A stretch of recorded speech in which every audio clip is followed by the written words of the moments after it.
Got some minutes to kill before we get things started here. How's everyone doing today? I've been enjoying the first week of the season quite a bit. Been playing about 3 games per day, and we've seen quite a bit of changes already. This early on in the season, of course, things are going to be pretty chaotic, and that sort of adds to the excitement of MAG1 League, because players are still figuring things out. I expect we'll see a lot less Raiden today. But I think what we will still see a lot of is arc lights, of course.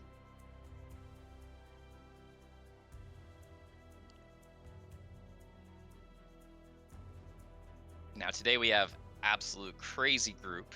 We've got probably what I would consider the best 501er in Sako, and sort of top 2, maybe top 1, 201 in Feng, aka Red Hair. And then we have Sarah, who I believe is the best 401. There are some other good players like decisive, but I believe Sarah has been, consistently among the top, and for a long period of time too. They are an OG player. And of course we have Suri as well. Suri, aka Rat, has also been around for a very long time and is sort of a chaotic player. So pretty exciting to see how Rat will interact with everybody. Rat, of course, loves his mobile beacons, just like Cast. And a lot of Fortress Fang summoning plays too. That's going to be my read, as he's going to try that out. But he may have tournament-specific strategies, I feel like he's a bit of a preparer, like Cast.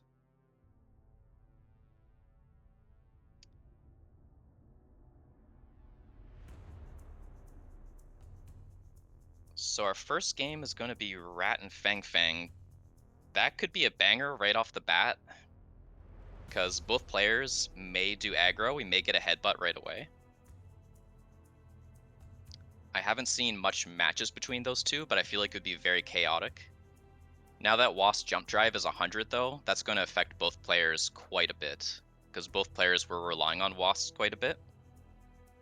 And that's going to have a lot of implications for how they develop the early game. And of course with the unit drops changing in Season 2, that's also going to change things a lot. So I feel like we're going to learn quite a bit about the day just on our first game. And it is an important game. Starting off with a 1-0 gives you a ticket right into the finals. We got the Rooster Raid. What's up, everybody? Welcome on into MAG1 League Season 2 Group B today. I was just going over how crazy today is. We've got some crazy players. It really is. Would you say this is the group of Death Rooster? I'd say so, yeah. I mean, you can't really... Can you argue that it isn't? I mean, we've got the winner of MAG1 Season 1. We've got one of the finals week contestants from MAG1 Season 1 with red hair. Then you've got Sarah, who I think everybody just knows as the go-to 401, perhaps. And then Suri doesn't really need an introduction either. I mean, the Professor of Mechabellum, one of the biggest YouTube channels from Mechabellum. I think everybody knows his iconic playstyle, so it's a tough day. It's a very tough day. Yeah, I was mentioning how like most of these players are like the best in their region, which is kind of crazy too. Like, I mean, Fang, aka Red Hair, you can argue he's top 1 or top 2, I would say. And Sako, I think most people agree, best 501. Sarah, I would say best 401. And then Rat is just a scary player in general with his chaotic playstyle and very technical playstyle as well. Absolutely. Yeah, and red hair, I think we had this statistic about him, right? We were looking at it during Season 1. He's just so consistent. It doesn't even matter who he's facing. And yeah, just across like 200 games against 201 players, 501 players, boasting a 65% plus win rate. It's impressive stuff. And he's been doing it for so long as well. Yeah, really crazy. And we're going to learn a lot right off the first game here, because both players, I was just saying this, but both players relied on jump drive on their Wasp a lot during the early rounds, waiting for the free unit drop. And now with it nerfed, I don't know. I don't know how they're going to handle the early game. Yep.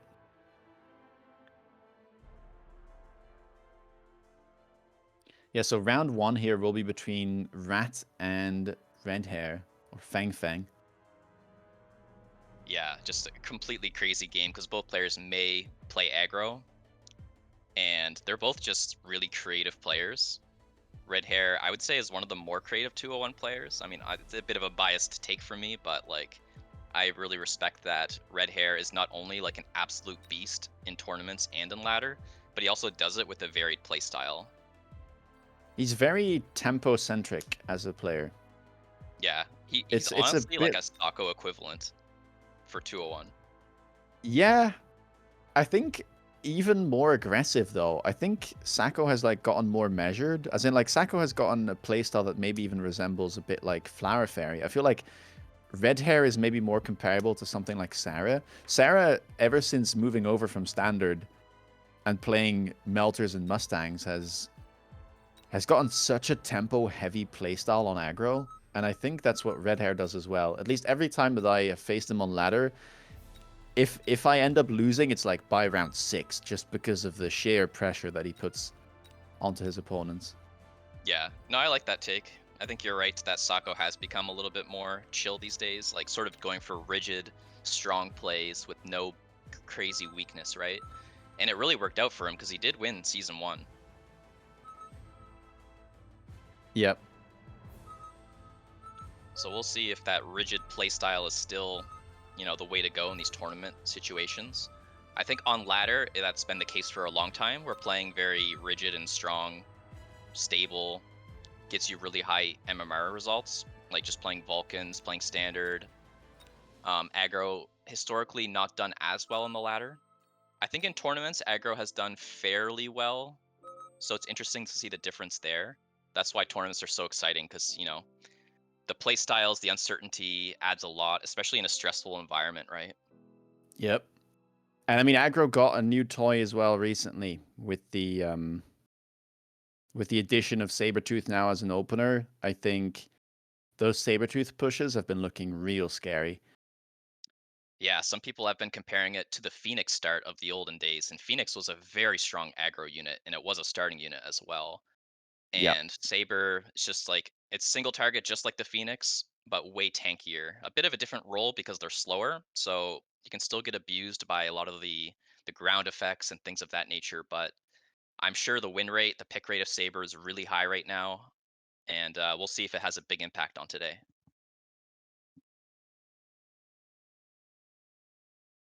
So, comparing week 1 to week 2, what's your thoughts on how the game has changed? Like week 1 was all Raiden.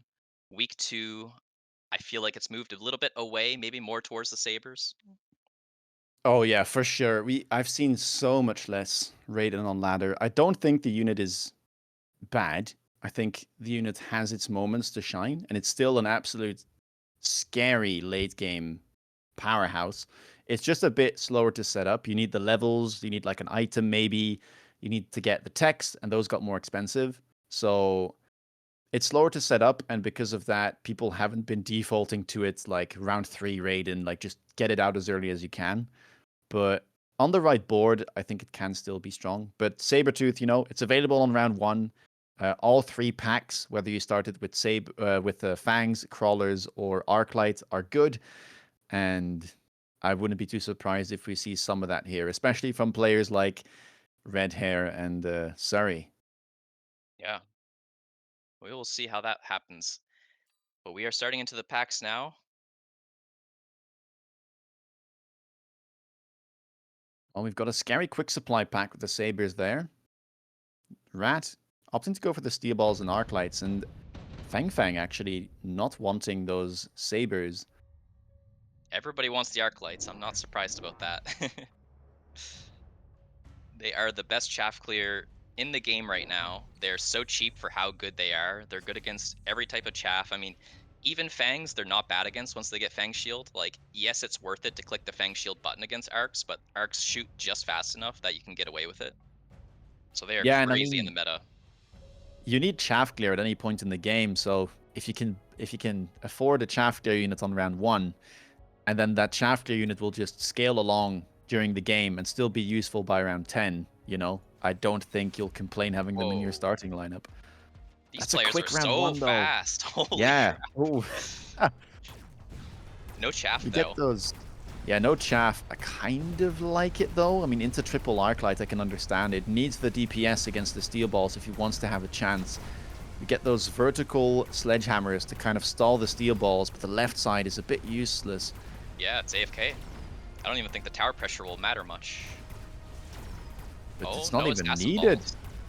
Steel Oh, balls, wow. you get an assassin steel ball, but the positioning here preventing that from happening. Yeah, no chaff was clutch, actually. Looks like no levels, but very close to it. Get the marksman now. And unit drops instantly. Red hair Ooh. picked it right away. Yeah, those chaff deployments are always nice when they do show up early. Yeah, maybe benefiting Fang Fang more here because he had no chaff, and you really need a lot now. He's already got his like strong beefy lineup. He's got all the roles covered. He's got tanks. He's got single target. He's got chaff clear.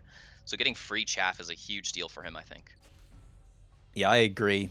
And the even nicer thing is that he can buy more sledges like he's doing now, get that amp core on it, Yeah, and good not use have of to the amp worry core. about the yeah. And again, like it's so nice not having to worry about your deployments too much because, as you said, otherwise he probably would have had to invest into like triple chaff. But now he can just buy that marksman, buy another sledgehammer, and really bolster his defenses on the right side of the board. Yeah, you don't see 3 sledges every single game on defense. Some players like to stick on 2 and develop in different ways. But it looks like he's going into the sledgehammer defense line. It's interesting too because selling out of balls is really common, so it's not clear you want to have this many sledges. Yeah. I think they're always quite useful though. Like sledgehammers are nothing special. They rarely will be the star of the show, but they almost always will have some value even as just chaff, kind of stalling any type of push. Yeah, for sure. This is looking a bit better. Like we might have an assassin ball get the tower just Yeah, before the sledges take it. Oh no, they have it's a fortify. interesting. That sledge is truly AFK. Yeah, I mean this is the problem, right? When you space the sledgehammer so far apart, just one Yeah. tower level and that unit is completely neutralized. Yeah, why no center defense? You know, does red hair not like a center defense? Yeah, it's up to preference, I guess. I've Yeah. seen some players do this, and some players just like to keep the sledgehammer there because it is somewhat common during the mid game for aggro players to switch it up. So at least you've got something on the left to prevent that. Yep. A snap pick of skip from Fang Fang here, and I think he's been doing all of his turns incredibly quick. And I wonder if this is sort of his way of handling his nerves. Because we've seen players in the past do this, like Monks. Surrey, though, Round three. not taking his time. Yeah, what the? I just said round three Raiden is not common, and then this happens. I mean, Yeah. I deeply apologize to all the viewers. But it does make sense into the sledgehammers. From Yep, Fang still Fang we one-shots get it. yeah. From Fang Fang we get the classic round three range on the arc lights. Yep. Such a common play. I mean, at least Fang Fang has marksmans, so Yeah, he's it doesn't somewhat run the prepared. AA though. Oh my gosh. Why not? Is it bad in standard and he's a standard player? Yeah, I don't know. I've seen some players kind of take double shot instead of it, and Yeah. yeah, wanting to run those standard techs. You gotta be sad not having it, though, in this circumstance, right? Oh, I know I would be, but then again, I would much rather just ditch that elite marksman and grab the anti-air.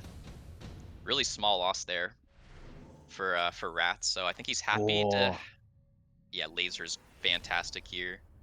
nice Anti-interference, item. low-key important there for Fang Fang. Like, he could have gotten a melter and put it on that, and then he can multi-melt without getting EMP'd. But he doesn't go for it. Yeah. It also did get fixed recently with the patch that we've had. Mm. So beforehand, I think EMP, if it was applied through the chain upgrade, would still EMP a unit with anti-interference. But now, it will actually like not get EMP'd. Yeah, interesting. So double shot clicked. Actually, a lot of text coming out from Fang Fang here. Already 2 texts on round 4. And double shot is a pretty interesting pick immediately. I mean, it's going to get value from one-shotting arc lights, and of course the DPS against the Raiden will be helpful. But still, I find that very interesting. It's a cheap tech, right? Um, Yep. and it improves DPS by like about 80 to 90%, I think. So Yeah, and it's multiplicative too, so any like additional percentages will be multiplied by that number. yeah. So it scales very well here. We've got a Raiden on the lefts now, so attacking back. That has really good tower pressure here. Might take it just in time. Ooh. Oh, that was close. I could feel that marksman ready to shoot it again. Yeah. So maybe it's time for Rat to take a round here while scaling with Raidens. Yeah, but you can see that was a really useful debuff too, because the right side still is struggling to just get rid of everything, and that was 9 seconds of debuff, mind you. But Oh my yeah, gosh. Raiden got nerfed, but it can still do this type of play and hit all of those units at once. He's running ionization, by the way. Yeah, I've been running it as well. Yeah, I think it's most not bad. players opting out of fork. Fire here looks really strong. We are in the air, but I think losing your chaff here is pretty brutal when there's like these marksmans with double shot. So I don't know what the counterplay for Suri will be here. He knows fire was probably picked. Yeah, I mean, you might just have to take the Triple round sledge. loss. I don't know about putting the sledge on the right here. He might be doing it for the long term, knowing it's going to get burned. Maybe it's still valuable. He has a lot of assets over there. It's a tough Does call. go for the shield, but fire is being placed in a safe spot. Yeah. Get Well, some shallow flanks on the left side with the sledgehammers. yeah, it doesn't pull much, but it will be good long term, I expect. I'm not opposed to like going deep into sledgehammers. Might be good. He has 3 of them, right? So he's close to being able to justify a tech here. Yeah, I mean, he does have, I guess, the Raidens as backup, so he should be better in that mirror. Oh my gosh, the fire might burn a lot if he can just get the tower debuff. He does get Ooh. it. That's going to save him HP for sure. The arc lights probably live. Marksman will die. It's not Didn't terrible. matter. Yeah, the marksman These type of experience rounds though, are always rough, so... yeah, you're expecting to lose that. He's hoping for no spells, I think. There are lots of spells though. Well, I caster mean, jinx there. it's good for Suri as well. Like, if this lands on the Mustangs, the Chaff, or the Sledgehammers, you're quite happy about that. It might even be better for Suri, but I'm not sure about that. Usually the defensive player likes it more. Yeah. They can bubble a bit better and things of that nature. I'm interested. I mean, Orbital is obviously probably slightly better. Well, it's a cheaper at least, but Ion Beam has a shorter cooldown, so I could have seen an argument Yeah, for that as well. yeah, that's an Although we would interesting have had call to out. go to round 10, so into this type of board state, you probably won't get use out of it anyway. So we have Fang summoning coming out for Fang Fang here, and Fangs are one of the best counters to Raiden in the game. So I think he's setting himself Ooh. up for a really strong late game. Yeah, but no shield this turn, so that Orbital Yeah, from Rat should have so much value. yeah, probably losing the left side pretty hard here, but it's all about the right side. The bubble may live as well. That's actually pretty valuable. Like, I think aggro That's bubbles that nice. live are good. Raidens do go down left side. 3 level 1 marksman left, but there's a big Raiden Yeah, the Raiden has kind of 30,000 stealing the show. HP. It is injured though. Yeah, but the tower is leveled with the debuff. Yep. I think Rat's very happy with that. Doing a good job of keeping things even so far. Yeah, 100%. It's a close game. Both players scaling very well here. Red hair again picking very quickly. Grabbing that level 2 fortress. Rat taking his time. I mean, Typhoon isn't bad with Raiden, but wants the fortress as well. Just big frontline unit there. Kind of trying to stat check the DPS from the marksman as well. We get shielded fangs for Fang Fang. Yep, that makes sense with all the fangs that he's summoning. I'm just waiting what they're going to do with the fortresses. Looks like Fang Fang did buy an additional fortress, so that's probably his carry of choice alongside the marksman's. Rat may just be sticking with the one though, and goes for Mustangs of his own. Yeah, heads up play. I like Yep, it. He's aware of that possibility. I mean, it is kind of telegraphed when you get shooting squad, but yep. nice that he doesn't leave it until next turn. The fortress positioning for Fang Fang is kind of fascinating to me. Like they're really far forward, like almost like really weak to like melters and stuff like that. Or, what about Ionize? Yeah, percentage damage could be quite good. I mean, that's a blue fortress with a mini amp core, so I a think it lot of wouldn't even HP. be the worst, but Yeah, it it's only pretty costs cheap 300. tech. Yeah. Yeah, and all of the other units on the board are kind of low hit points anyway, so you might not care about the loss of attack. Hmm. For now, though, Fang Fang coming out ahead. That fortress just proving to be slightly too tanky. He needs an answer. Yeah, I think he's got to go ionization or melter, or I mean, what else can you do? That thing has Yeah, a I mean, lot of HP I think both of those are fine. Melter probably a bit safer. Ionize maybe a bit more efficient because he already has those for Raidens on the sure. board. Photon Coating. I mean, Ionize doesn't care about Photon Coating. Nope. Despite what Twitch chat may tell you.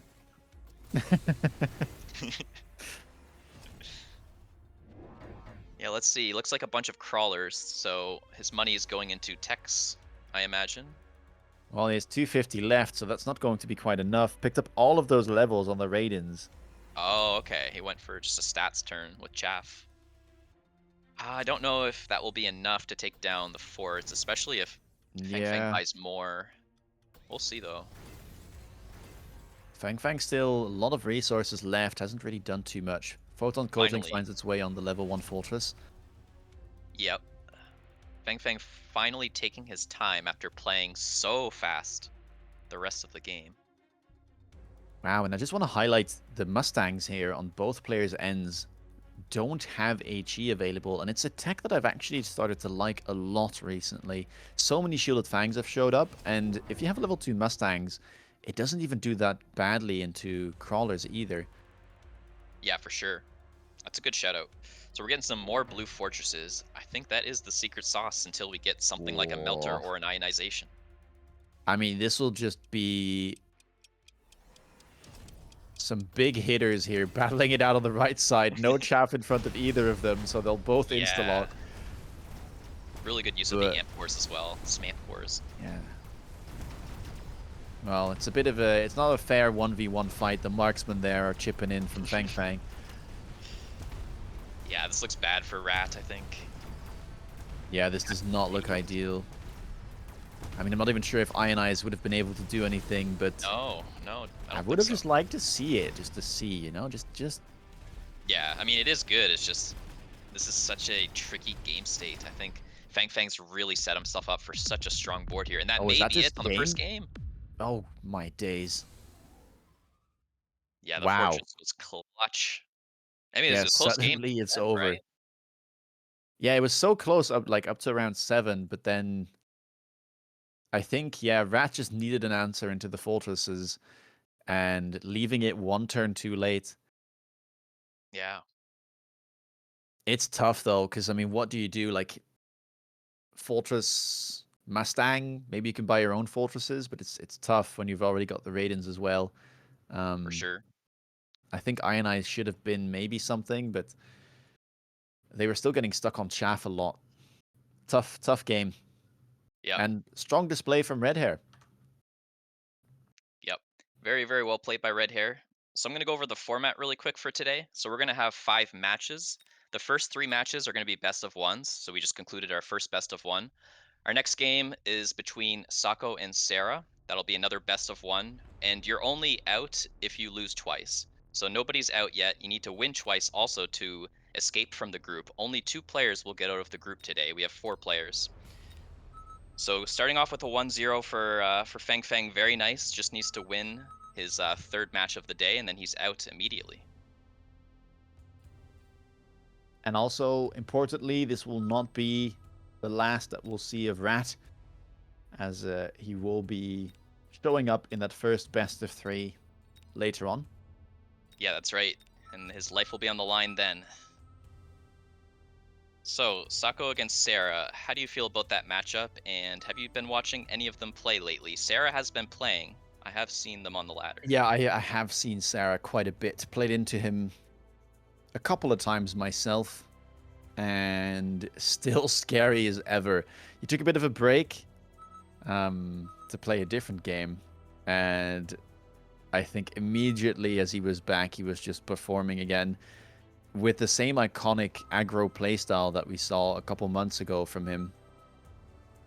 Yeah, and he experiments a lot too, which is what makes him so scary, right? Like he finds a cookie cutter defense and a cookie cutter aggro and just jams them in the ladder and gets really good at them until it gets solved, and then he'll go back to the experimenting grounds and just lose a bunch of MMR, and then you have to fight him later and lose your MMR to him when he starts tryharding again. He's a Yep. scary person on the ladder for sure, and I don't know if they have good tournament performances. Do you know much about their tournament history? Um, I mean, Sako, I haven't seen join the in-game tournaments as much, but of course we do know his record in the out-of-game tournaments as the winner of MAG1 Season 1. Yep. Sarah, Sarah, I think, has a tendency to do well in tournaments, but then always ends up losing like the one matchup you would expect them to win. That being said, they did win the EU Mini this week, which Nice. was actually against me. But yeah, that was a stomp and a half. I can't really say it any other way. So I think Sarah's on form. Yeah. So if Sarah wins this best of one coming up, then it will be Suri and Sako in the losers bracket. So we would have to eliminate one of our 501s. That would be pretty sad. That would be a bit sad, yeah. I mean, we also do have. I mean, I guess we have a bit of everything, right? I mean, Surrey is maybe officially 501, but perhaps 601. And we don't Yeah, have yeah. two 201s in this group. We have one 401 and one 201. So it's a bit of everything. But no matter who goes home, I think we'll be sad to see leave Yeah, because all of them are very deserving of moving forward. exactly. It's such a group of death. It's honestly pretty crazy. The first game was a little bit more one-sided than I thought it would be. Like it was looking so even, and then towards the end I was like, okay, this is why Fang Fang is so good. Yep. Well, here are the packs. Quick supply spec there available with sabers for Sako. Fortified spec not looking too bad either. Sarah goes for the Farseer spec with the arc lights and the steel balls. I think steel That's a ball strong pack. starts. Yeah, it is. I think steel balls have been a really good opener. The steel balls tend Yep, to fall off late, but they've got good matchups in the early game, and they're one of the few units that can contest Sabretooth because they shoot so slowly. They tend to not be able to kill the whole pack, and you just need one steel ball to lock on for like a couple seconds, and gone is the Saber, right? for sure. I think Steel Balls. What is Sarah But doing? it's I think Steel Balls really are interesting for the game round one. I think they keep a lot of things in check, and like the amount of tower dynamics because they're so fast, and I think it's good for the game. So I'm glad that they're keeping sabers in check somewhat. They've kept tarantulas in check in the past, and they really give aggro a never-ending tool. yeah. I think Sarah might be trying to send a message there. Not sure what it is, but Yeah, I don't know if we'll need Sako would our see it in time. I guess not, but that would have been the best mental damage.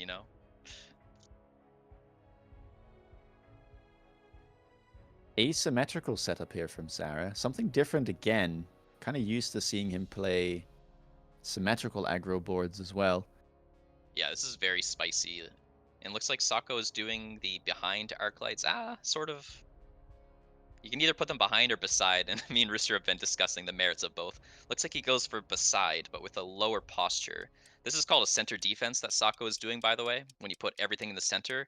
And the reason for this is that if you do a corner attack by Sarah here, everything will get pulled to the center and your towers are safe. And you don't have units that AFK, being like completely where no battle is happening. Yep. Well, let's see how these steel balls perform. The task here for Sarah's units is going to be to try and lock onto those sabers. I think with all the balls clumping up, that should at least be possible. That's one saber down for sure. Will we get an assassin steel ball is the question. I don't The think answer will so. be no. There's only 2 steel balls left. I think Sako Saber's got might it. just have this. Yep. Yep. Yeah, as soon as the steel balls are gone, those arc lights can be shooting at it for ages. It won't do a thing. Yep. I think this is a pretty fair SPC matchup and unit matchup, so I'm pretty excited to see how this goes. Like Quick Supply into Farseer, both really strong specs. Maybe Farseer slightly better, but not by a huge margin. Well, we got cheap units, we got a spell of high quality, and we got quick teleport. Both players want the spell though. This spell is considered one of the best in the game because late game it is just crazy to be able to get 2 packs of chaff anywhere on the battle almost.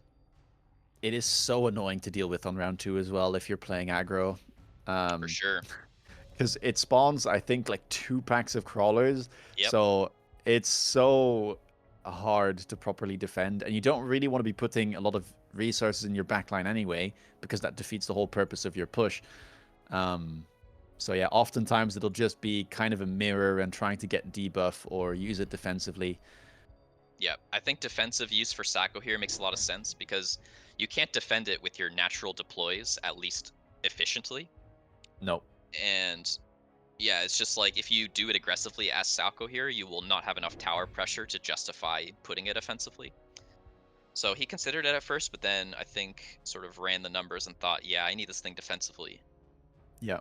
And double crawlers here on the edges for Sako, trying to slow down potential underground threats on the flanks.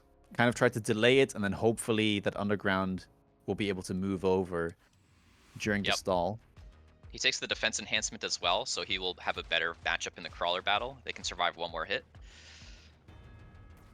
Making good Benefit use for of his extra Sarah this money. turn is that he did add more chaff, and that might allow more of these steel balls to survive. Some of them have already locked onto one saber. Another one was picked up, but Ooh, that will go down quickly too.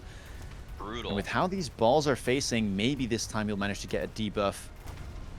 Oh, one steel ball was thinking about it, but decides to join the pack. And so again here, good pull, preventing a debuff.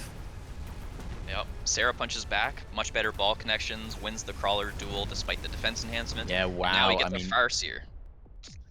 how crazy is that, by the way? That was defensive underground threat and a Yeah, crawler pack as well, and it still loses. I it's mean, too far away. testament Yeah, testament to how hard it is to properly defend this. exactly. Insta pick on the haste modules. Yeah, what's it going on? Farseer makes sense. For Yeah. Sako, is it the level 2 Saber? I don't know. I don't like haste module that much on like slow Yeah, shooting units. It doesn't do all that much. I mean, I they think it can already deal hold it so much though. damage. Yeah. I was thinking Mustang, but it doesn't really make sense into a board of arc lights and crawlers. So we got some interesting tactics going on. We got Sako with a deep flank here to pull the balls and to slow down the aggression. And then Sarah is attacking the left tower now with the brand new Farseer. Yeah, this looks like a scary push. Farseer, such a strong unit when it shows up. Sometimes it can show up in a round 2 drop, but round Yeah, 3 is too early as well. And it's such a well-rounded unit in terms of stats. Doesn't really do poorly at any job, really. Can chaff clear, can shoot air, pretty long range, has decent damage. So, yeah. yeah, you're never unhappy having that on your board.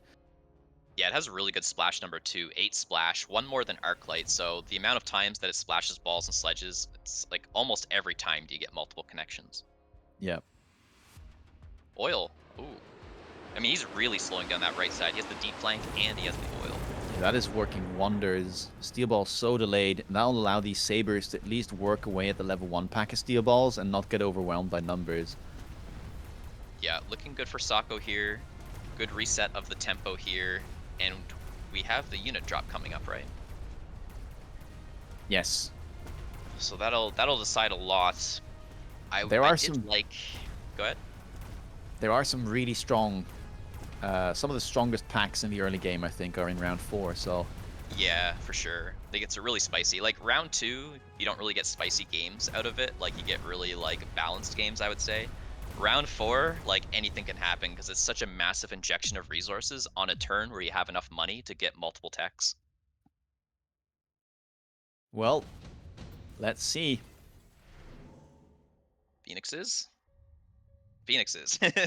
Didn't even get to analyze the other choices, but I saw Tarantula and Yeah, there were some Typhoon. typhoons. It was actually like decently balanced pack still. None of the like level 3 drops that are Yeah, available sometimes. Phoenixes make sense. You really need good anti-air. Like, Sako didn't have a lot, right? And it's hard to rely upon the other options if the enemy goes Phoenixes, so I don't mind that at all. Phoenixes are good on aggro as well, so I think that makes sense for Sarah. And he sort of Yeah, needs just a nice addition. DPS. Like, you can't rely on the balls to connect forever, especially with oil here, so getting the Phoenixes is really good.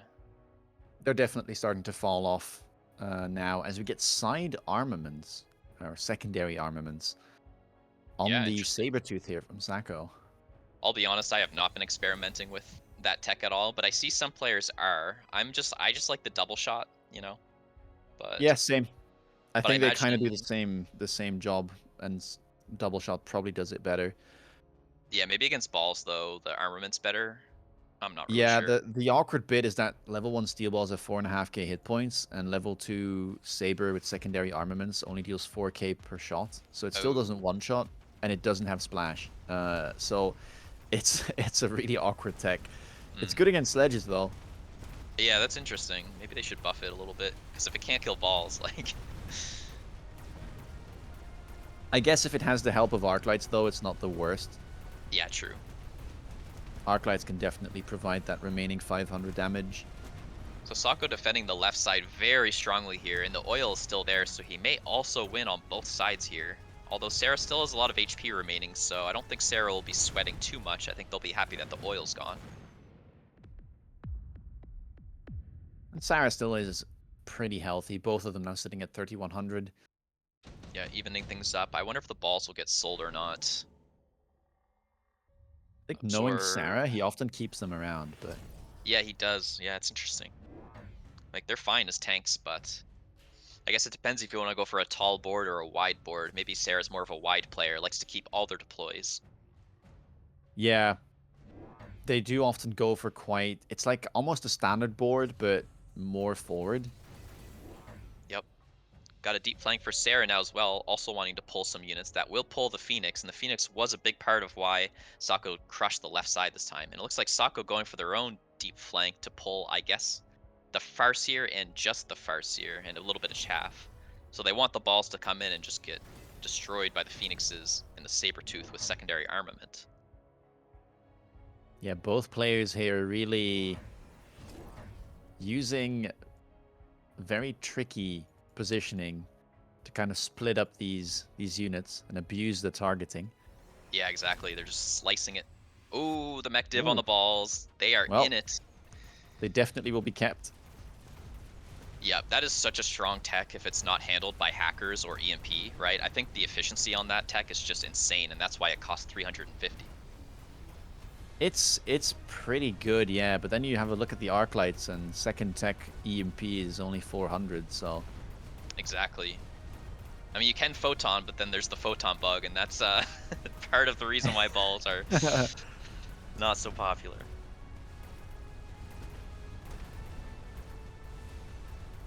Well, Sako may be pulling out another round here. It may come down to debuff, though. The anti-air is what it's all about here. Yes, Sako does get the connection, so another round for Sako there. I don't know if Sarah is going to be happy with their position here. Will Sako go into the hackers, which is considered the best counter to mech div balls in the game because you steal the crawlers and the balls?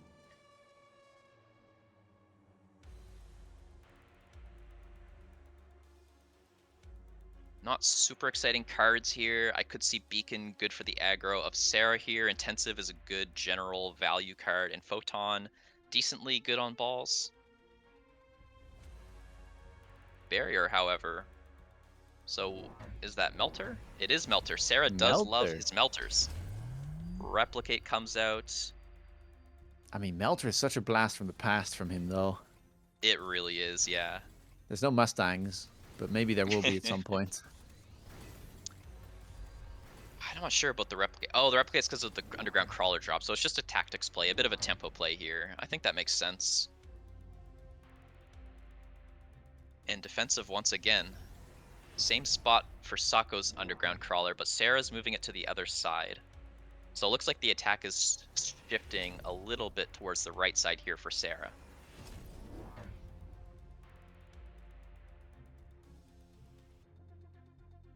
No enhancements for Sarah either, so the crawlers have a massive advantage here for Sako.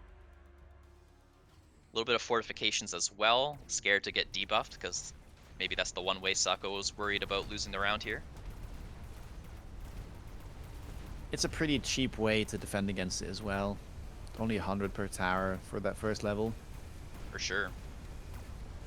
Crawlers will win out, so we've got an army now of replicated crawlers coming in, but we're a bit too late. The saber is already going down on the right side. Yeah, but the left side's got a lot of single target left. The right side's sort of stalling out here. The Phoenix is still alive. He will need some Phoenixes alive, but he's got a flock on each side. And also moving their way over, and debuffs will happen at around the same time. I think it is much better here for Sarah though. Yes, better timing, but enough juice in the tank here. Ooh, Sako takes the round again. Now getting towards the later stages of the game with Sarah. 2k hit points remaining. Yeah, possibly on last life here. Interesting choices here. The Rhino is not good for Sako because of the Melter, so he may be looking for either an air threat, the Chaff Clear of the Vulcan, or just selling.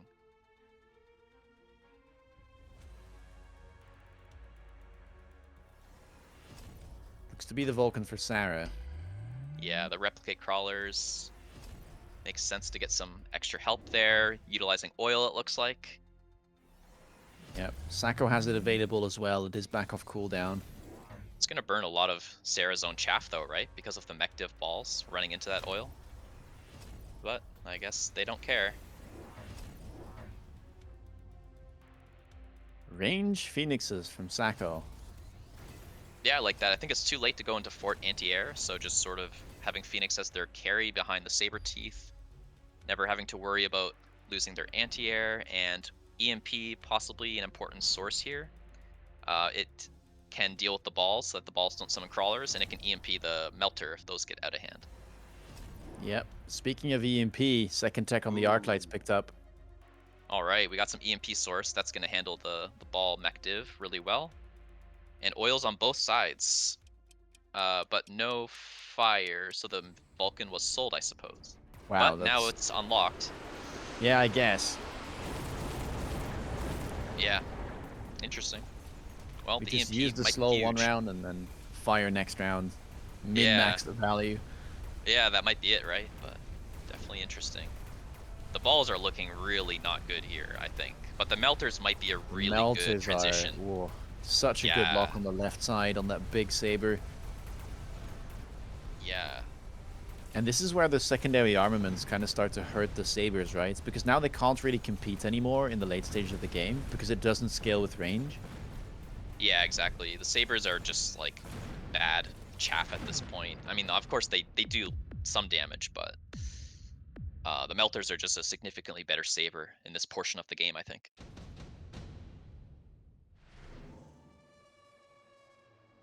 A lot of red cards here. Module. Sako doesn't want enhancement, I reckon. I think he might go for the javelin here. Yeah, Yes, he has does. to. Doesn't have those giants available. What can it one shot though? Can it one shot the barrier melter? Because that would be the dream. It can. It can. Well, not if Sarah takes defense enhancement, then it lives. But for now, it would die. That might be what Sarah has to do then, because that is a juicy I mean, target. it's only 100. Surely you do it. Yeah, I think so too. We'll see. It looks like Wasps are coming out at the same turn as Mustangs coming down. It's a nice read from Sako. That is crazy. I think Sako identified that fangs were an issue, maybe, or late fangs. Or maybe just wants chaff to get... They won't get in front of anything, though, right? Maybe barely next to the arc lights could be handy. Yeah, Mustangs In front can of the be useful Phoenixes. into Melter as well. Yeah. I guess they're just good chaff with a little bit of clear here, protecting the Phoenixes. Look where the Sako javelin is. here, by the way, selling out of that crawler on the flank to make sure that all these units move Yeah, forward instead of get pulled to get maximum value. but will it hit the melter? It does Doesn't not. hit the melter. Ooh. Oh, too much And Sarah, min-max. by the way, didn't go for the defense enhancement. Tempting fate Yeah, there on the no barrier kidding. melter. Yeah, perhaps a lot of mind games at play here. The Wasps, though, are not going to be super great here. It was even teched with the shield, so quite a big investment to run just into the Mustang. Still giving some window of tankability, but not the payoff they wanted. Yeah, and Phoenix is here against the melters, which is not going to be enough. They're way too tanky. Sarah's starting to stabilize, as he often does in these Yep. late game type of scenarios. Yeah, I think Sarah is a really good late game player. I think that is one of their strengths. Well, that's a bunch of big giants being offered in the third rotation of free units. Typhoon picked up, though, for Sarah, and I think I heard the insta-cell. Hmm. Makes sense, although I think Fortress Anti-Air was an interesting line. The Phoenixes are pretty big, though, so it might be a little too risky. Maybe he doesn't care about them enough either. Like, they're not that scary. Yep. Anti-Air on Mustangs. What's your thoughts on that? I guess he's trying to snipe the Phoenix? Like, it helps Yeah, against the Wasp, that's... but... Yeah, Hmm. it's expensive, though. Yeah, very interesting. The melters is still a big issue. I mean, we're talking like 60k, 75k hit points on these level 2s. And the sabers are really not doing it. Yeah, I think we needed, like, charge shot on the Phoenixes, maybe? Yeah, this is again where like double shot would have been so much better on the sabers. Oh, 100%. Yeah. Because the side armaments are just a completely dead tech at this stage. But I don't think the Sabers really have much of a chance to connect anyways. I think Phoenixes are your real carry here. So I would have liked to see another tech, like charge shot. Yeah. I guess he's a bit scared though about the potential for Fortress AA. Yeah, that's true. But I think you just have to do it. I don't know. Like, Yeah, you might just have to take the gamble. yeah. Well, let's see. How does this AA perform? There are some high-level Phoenixes in there. The Shielded Wasp shouldn't be too long for this world. But right Yeah, side, that's... Mustang dying. Maybe the Mustangs can tank long enough this time. A lot of bubbles as well. Well, Saber the alive. Phoenixes are doing a decent job. Yeah, he fortified the tower as well. Left side does seem winning. Saber's still alive there. He has to kill one more to live. I think he will. He's okay. Sako's alive. Yeah. No He gets the Arclights round. left alive, so close Oof. round, but without Giants, he will need quite a lot of these type of rounds before he can kill Sarah. Yeah, I suppose, unless it's one-sided somehow. EMP Blast, late game, kind of a Ooh. no-brainer. I think everyone's gonna pick it. You could pick the Into small the one, but Phoenixes. That's rough. yeah, so losing range, that is pretty painful. It also slows them down. But what do you do? Not much. Looks like two bubbles will be injured here, possibly removing the range from one of the melters in the center. Sako's gonna have to bubble almost his entire lineup, I think. And as you said, the Phoenixes are not able to be protected because that's how the Yep. game works with air. And we have the underground crawler drops. Late game, this can be quite the menace because Ooh. the aggro just gets completely changed by it. Everything will run backwards if used aggressively. Fang Shield's coming down. Hoping to deal with the arc lights a little bit. Yeah, I like this play. It's the one thing Sarah doesn't really have an answer for currently. Yeah, the EMP is gonna take off the shields on the back Fang there. A little bit sad, but yeah, overall might get really good value out of it. I mean, he's gonna get ultra late Fangs here. They will be slowed down. Here comes the underground crawler drop for Sako. It's in the bottom left of his side, so he's gonna have some late crawlers coming in. It seems like late chaff is really what he's identified as how he can deal with the melters here. Oof. 5 bubbles here for Sarah. 3 of them do get damaged.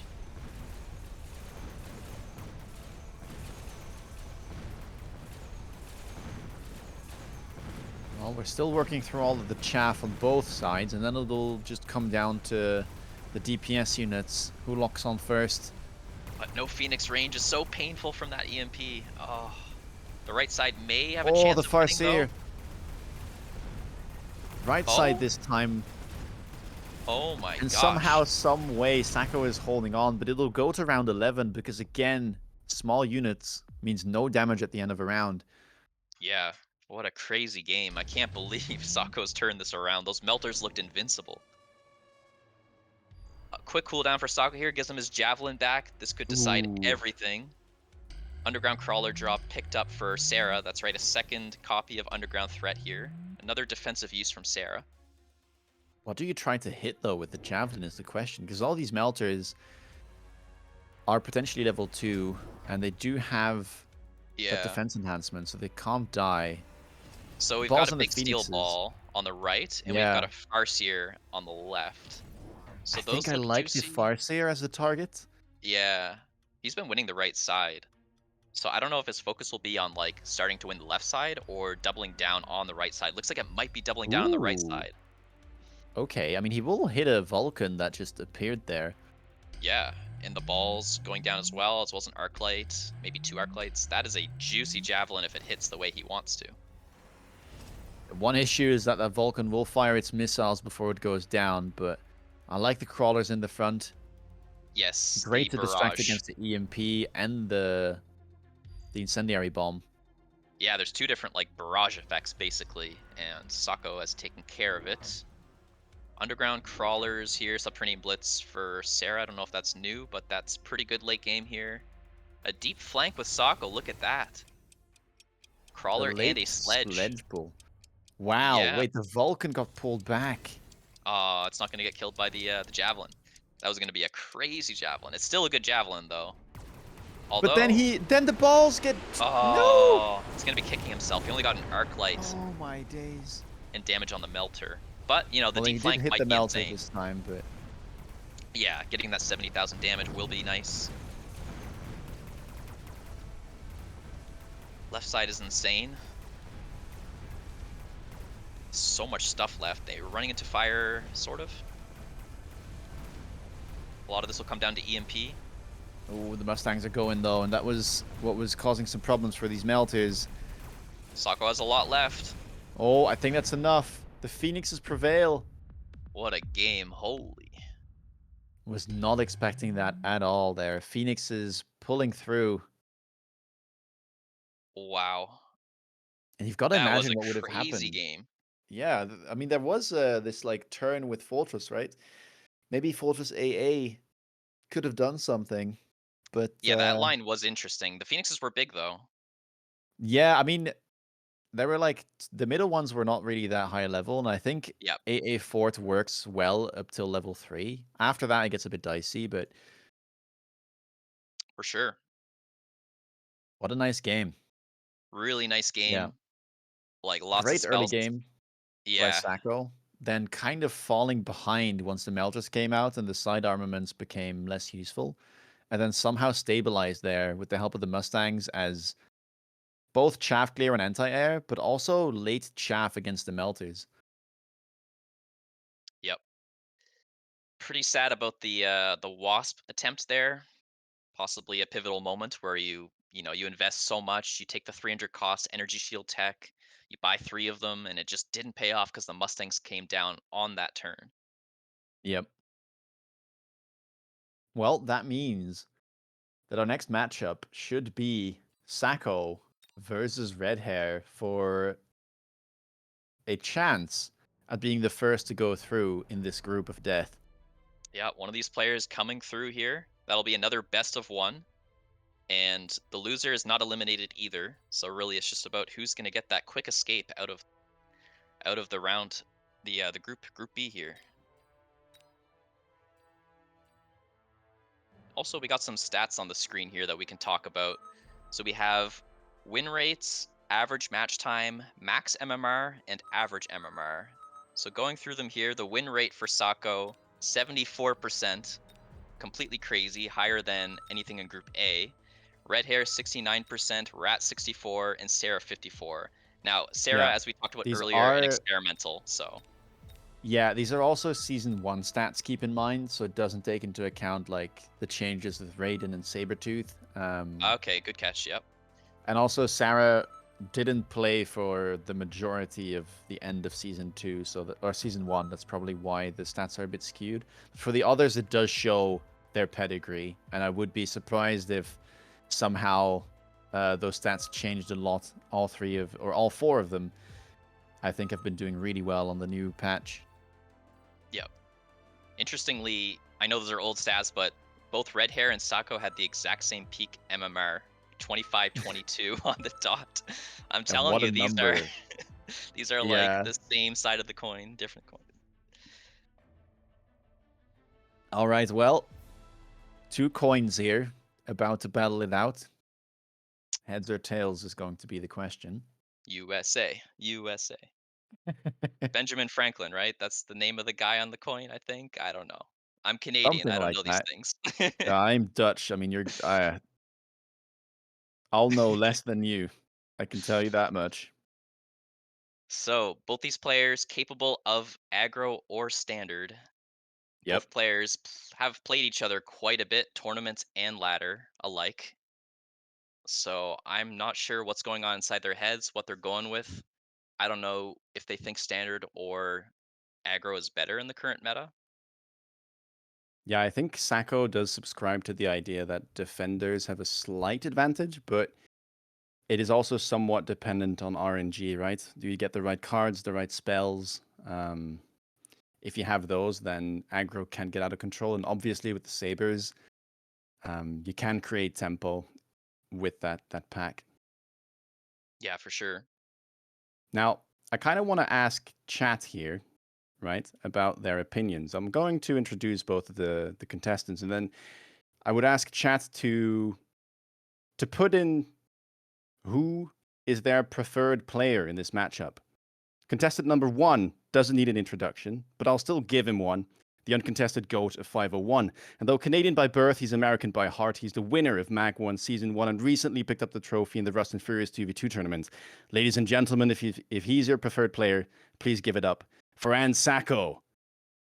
And on the other side, we're going to have Red Hair, also known as Fang Fang. And every region needs a protagonist, and who better for 201 than Fang Fang? Known as Red Hair in the English community, his tempo-heavy playstyle has delivered consistent wins for as long as this mecha can remember. Everybody give it up for Red Hair if he is your preferred player. And here are the packs. Wonderboat, please do take it away. Well, we got Speed SPC. That is extremely spicy, but a lot is on the line here. You might want something more safe, like a Typhoon Specialist does pick it up. Red Hair, Training SPC is there. A little bit. Oh, Missile Spec. Missile Spec, I think, is quite good in these tournament settings. With all the nerves on the line here, players can make mistakes and leave up some juicy missiles. Yeah, not the best pack, though, for him to play into. We've got the tanky sledges, we've got the arc lights. Yep, Sako dragged everything to the center of the board here. Now it's at the top right. Looks like we're seeing some aggro. Typhoon is a good aggro SPC, I have to say. Are we keeping this formation, by the way? I actually kind of love it. We just play on the line. No, seriously though, could be good. Oh, he's backing it up a little Okay, a little bit of spacing, but it looks So, familiar. I think he played this exact setup against Flower Fairy in Season 1. Oh, oh, he's just making space. Don't worry, don't worry. okay. So there's Missile Ah, SPC, right? So he's also thinking about that. But I mean, it looks good, right? He's got everything spaced out with like 20 meters yeah. in between. This So is not some much crazy overlap. positioning, though. It is, but it might be what you want against such a defensive position here. Like when I'm against True. crawlers, I usually back things up a little bit. But when I'm against fangs, I like to be as close to the line as possible.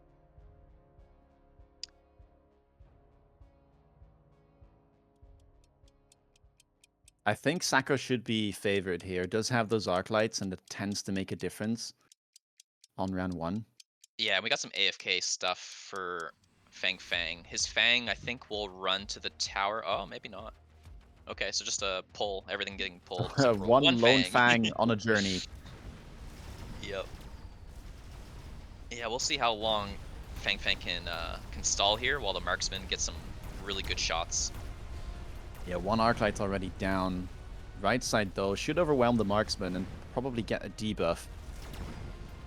How Fang Fang, many sledges can Fang Fang take out? yeah, there could be some experience that is pretty important here, like Arclights and Sledgehammers. Have you noticed that Fang Fang really likes to buy marksmans on defense, by the way? Yeah, He's a bit of a marksman I gamer. think, yeah, it also fits into his like high tempo playstyle, right? Like, he just really doesn't want to concede the first round, and there's no other alternative usually on round 1 as your DPS. So I think that's also why he just picks up the marksman and then tries to make Yeah. the best of them. Yeah, I mean, he does a really good job of that. He makes me think that marksmans are OP, even though so many people don't think they are. Like, maybe double shot and summoning fangs is the way to go. Yeah, maybe. I mean, here round 1 didn't quite pay off though. Sako for now in the lead. Yep. Round 2 again underground threat. It does show up an awful lot. How Yeah, will Sako deal with it this time? probably in the same way, right? Because it's the same Yeah, you story have to where pick it. you can't defend it with your deploys, right? You can stall it with your deploys. Although he knows he's going to lose this round anyways, right? Because missile SBC is here. True. So do you Yeah. actually skip and say that, the extra $100 relative to taking the underground will help you over the next 3 rounds? I mean, I think it's just worth picking up because of how good of a spell it is, regardless, right? Like it's good into Fang Fang's board as well. Um, Yeah. and in 3 turns, it should just be useful still. Guesses correctly, levels the left tower, Ooh. and just a bit of a chaff turn from the looks of it, setting up that shallow flank. Yeah. Teleporting it in is a good call here. Although I don't think it really matters if it's teleported in or not, but regardless, I like the way he's playing this. I do think skipping underground was playable, but I think taking it is also fine. I think he'll handle the underground pretty well here, but will still get probably smashed in the center. The missiles, though, just targeting most of the fangs, not really hitting all of the sledges. Yeah, just wants the marksmans to Interesting clean it up, I strategy. guess. Yep. Well, marksman level on the left, surprisingly. No sledge levels. It's a pretty big turn. Quite a lot of Wait. damage, too. Oh, Sako almost got one. Whoa. Yeah, decent damage. 600, 700, something like that. Although Sako's Yeah, pretty like healthy 800 here. damage. Missiles are gone, Nice. Equalized it on round 2. and Typhoon is here. And unit And drops. unit drop. Oh my gosh. Double Sabertooth, level 3 Mustang. There it I think is. It it's does I think still it's exist. Mustang. Yeah, it is nice. Sako Because picks it up. if an equipment drops, you are so happy to have the Mustang. And I like that he Instant ranges range. it. Yep. Yeah, it's just too good not to range. Yeah, I mean it is your highest value unit in a single squad at least, so give it the respect it deserves and let its experience start to grow. Typhoon on the left, I think he needs a bit of help, otherwise the marksman may turn at some point and kill them in about 3 shots, I guess. Almost 2. Sabers defensively here, Mustangs defensively here. Pretty strong lineup here for Fang Fang, but the difference between having a level 3 Mustang and these level 1s is massive. It's night and day. Never mind the fact that Fang Fang doesn't have the money to range his Mustang, so they're kind of just cannon fodder at this point. No armor on the Sledgehammers either, so not even available to shut down the Mustangs in that way. Yep. The Sabers do be tanky, but I Yep. think it's just going to be a level 3 Giga Mustang show this round. Yeah, those Mustangs, that level 3 Mustang has about 3k DPS, so kills the Saber in 5 seconds. Not too bad. Well, there it goes. First target found, and just look at that hit point bar disappearing Yeah. like melting butter. Yep. And the experience starts to accumulate. And if an item Sako drops, that's crazy. just looks at Fang Fang there and says, "Nice unit drop, bro. Have a look at mine." Yeah, and let's not forget he's up 300 supplies with a Typhoon compared to the missiles which are on cooldown. So Fang Fang expecting to lose here, but maybe not in this fashion. But I think more importantly, it's just having this Mustang is just going to open the door for so many plays. Yeah, and I'm kind of surprised, I have to say, Fang Fang didn't pick up the Mustang as well. It wasn't that bad, and he had to pick them up anyway because you could start to see those fangs on the front line with the chaff. Yep. Research. Wow. Is he going to tech immediately? I would expect so. Yes, range on the Mustangs. Sako goes for Sako. Jav. I He like it. loves it. Yeah, he's Yeah, clumped, round right? 4 Jav is so good. It's like the Ion Beam as well. I think it's almost a must pick Yeah. if there's no better card for you. Cooldown of 3 is really strong. You Yeah, feel the when it difference between 4, 3, and 2 so much. yeah. And on round when it shows up on round 4, you get it back on round 8. Yeah. Which will often happen, so you just get the double value. Yeah, 100%. The more you take Nice spells, the more backline you'll come flank. back. Yeah. This is pretty meta, I would say, the deep flanks. They've really had a resurgence. Yeah, Sledge is also kind of annoying to deal with efficiently, so they always stall for quite a bit. Yeah, he has no answer to it. Like, how do Fang you Fang going clear that? for an aggressive crawler on the left tower. It is level 2, but it should fall somewhere during the mid round. Javelin was really good. He did change it to the left, but I mean, hitting 4 out of the 5 blue sledges and getting a marksman as well, really Yeah. strong. And the And I tower's mean, open. I was saying the mid round for this debuff timer, but I don't think anything's gonna be alive. Nope, we get the tower first. And those crawlers are sad for now. It's another fantastic turn for Sako, really turning up the heat here after Yeah, round 3. missiles will come back, so SBC comes back to fight, but the tempo is getting a little out of hand, I would say. Mustangs also flashing in gold there at the end of the round, so they picked up enough experience for that 4th level. Well, he has to bubble that Mustang, I suppose.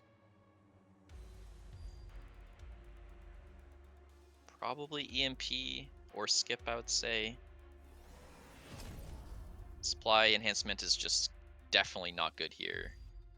Yep, EMP for both players. Actually a pretty juicy EMP here for Sako onto this clump.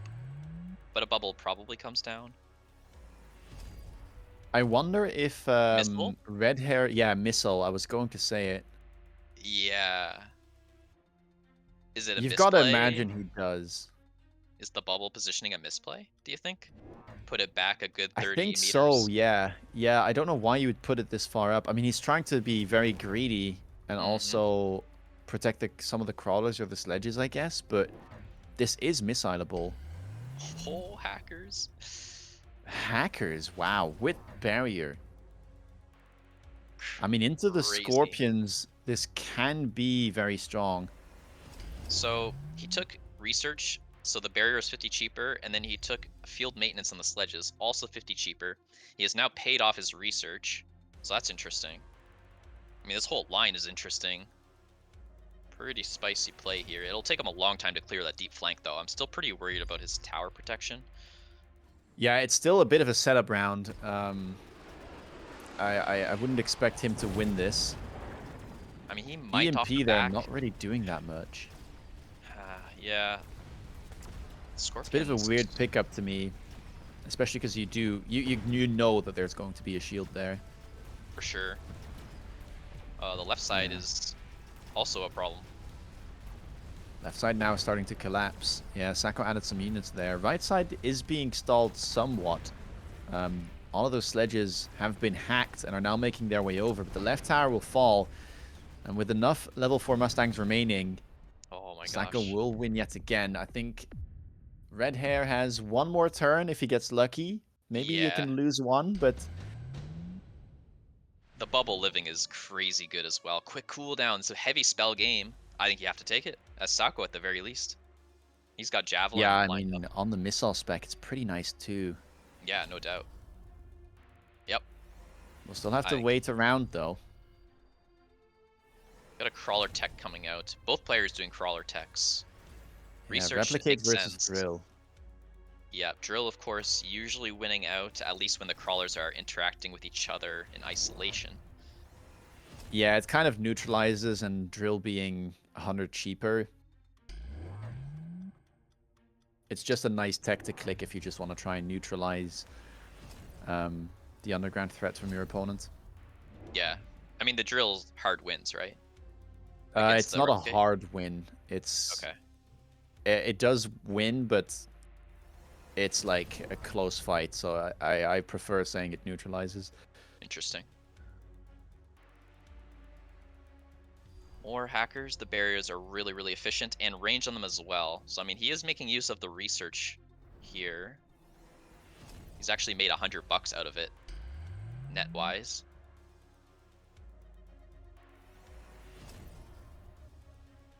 That underground may be really nasty by Sako in the top middle here. Just flanks everything. Hackers have the range now too, so that part of the board is at least set up. But the crawlers are creating such problems, and Yeah, it's the Saber's drill just too. yeah. Oh. He only needs 1,000 damage here. There's 2 scorpions for sure, which is I think 600. that's just it. I mean, there's arc lights, there's some sledges, 2 Mustang packs. He's got a Crawlers are on the left marksman tower, here. but there's just not enough left. Yeah. Oh, the marksman goes down. Yeah, there's about like 1,300 maybe up there. So yeah, I think that's gonna be it. GG's. Kind of one-sided, I would say, which is not usual for these two. Yeah, this game was just all about the Mustang drop. I think so too, yeah. I think, yeah, it's a I bit will, rough. Red Hair made one mistake, I think, and that was just not picking the level 3 Mustang as well. for sure. I think a bit of an SBC difference here as well, perhaps. Like Typhoon spec, probably like the best spec in the game, or one of them. Against Missile spec, which, is good or bad depending on how the game's played out. And it didn't feel great here compared to a free Typhoon, that's for sure. Yep. So Sako makes it out. He's gonna be in the round of 8, which will be after all the groups conclude. Fang Fang is not out. He will have to fight for his life in the final match of the day. Up next, we have the losers. That's going to be Surrey against Sarah. That's a bit of a rough way to phrase it. I'm just reading what's in front of me. It's the it's the lose. That's what we call it. But that'll be exciting. Those two should give us a spicy game. Any game with Surrey is usually pretty spicy. Yeah, especially against Sarah. That's proving to be a good best of 3. Looking forward to that. And then after Yeah, that game is over, we've still got Red Hair waiting in the losers final. yeah. Or as I guess it's called, the second place resolution, because 2 people do get through. Very politically correct. Yes, I have to redeem myself. I don't want to get canceled. So, predictions against Rat versus Sarah. Who do you think's going to take it? I think Sarah was looking pretty good. Yeah, I think Sarah has been more active as of late. So I would say that he's favored. Been playing more tournaments, grinding more on the ladder. Yeah, I would say like Surrey is a player who's never like fully taken big breaks. So he's like sort of always in decent shape. But yeah, I do agree. Sarah has been just, grinding, experimenting, learning the patch. And learning the patch is really important when we have a new season like this. Yeah, there's been lots of changes happening in quick succession. So being an active player will probably give him an advantage. For sure. At the same time, Surrey is, as you mentioned, a bit of a wild card. So I wouldn't be surprised if he manages to take 1 or even 2 games in the series. Yeah, for sure. What's chat think? Sarah or Rat? All right, 1 for Sarah, 2 for Rat. 3 for tacos. 3 for tacos. That's a time for a miracle throwback.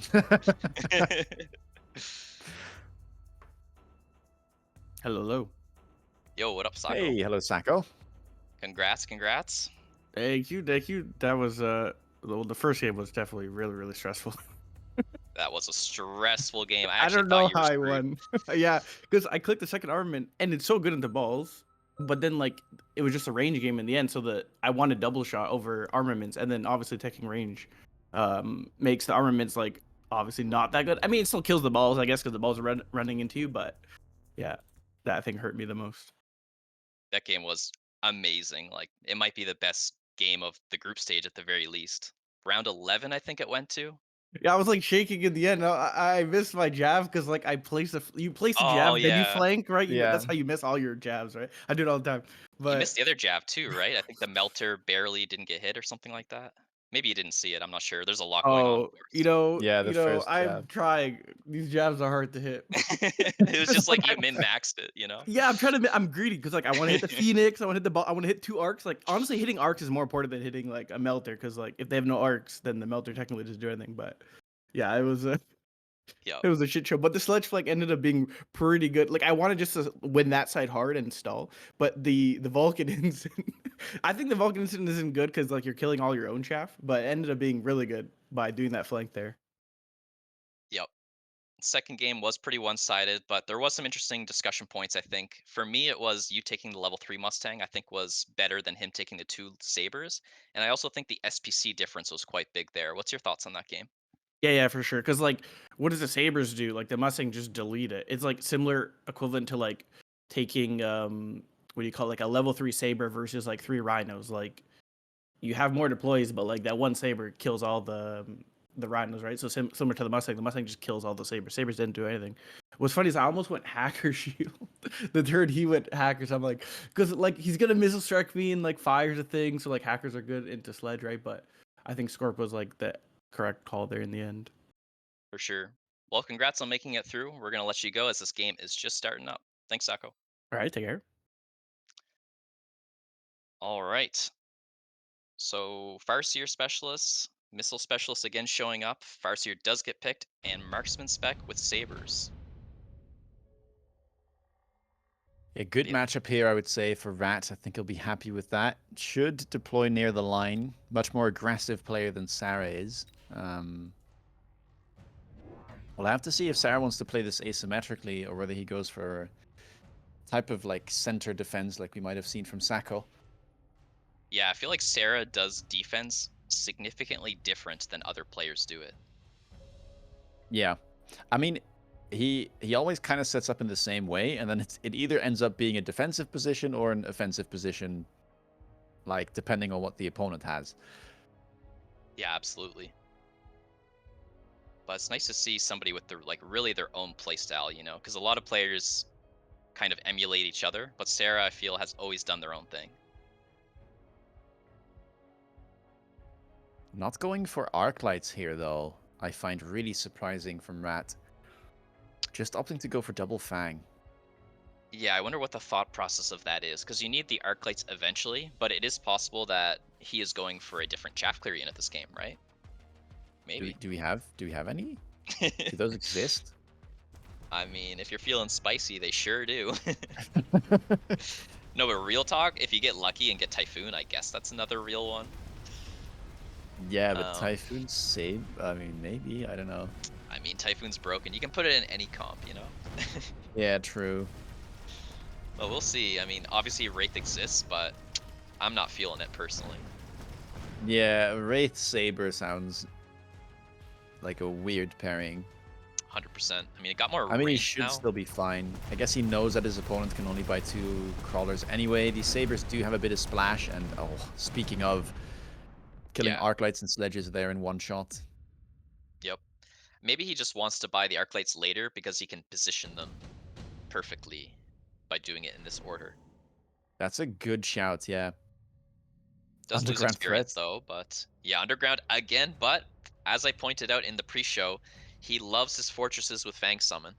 And what better Mass way to do it produced than mass is produce? so good with that tech Yeah, because you setup. want to go wide, right? You don't care about the quality of your fortresses, you just want them to summon.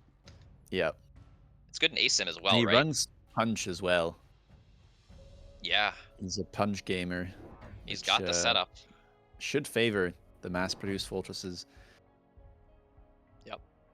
It will be the arc lights, a bit late, has the marksman available as well, and just fully remains on the right side of the board. Yeah, very clumped up here. Sarah a little bit more spread out, buying more chaff, taking the spell. Pretty slow start to this game. Nobody really wanting to commit in any direction yet.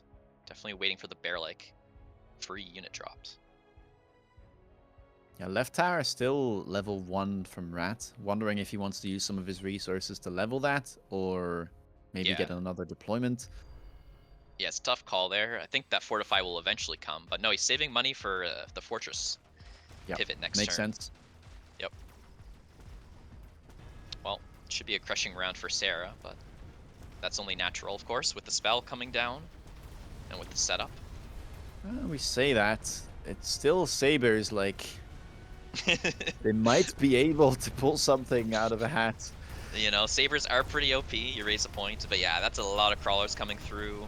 Not a lot of Yeah, it's DPS gonna to back depend it on the up. arc lights. Can they recover from the debuff here and kill these crawlers? They are Yeah. back to normal now. There's one arc light remaining. It will kill all the crawlers. One Yep. saber versus the world. It kills an arc light and 2 sledges. Oh my gosh, the Oh, I damage. mean, He mitigated I so think, much damage yeah, there. that is not bad at all. Yep. Rat looking good. Subsized Mustang, and oh my god, he can cut the cookies and make free fangs. The most efficient or the cheapest Mustang Ford board you have ever seen. We have cookies at home.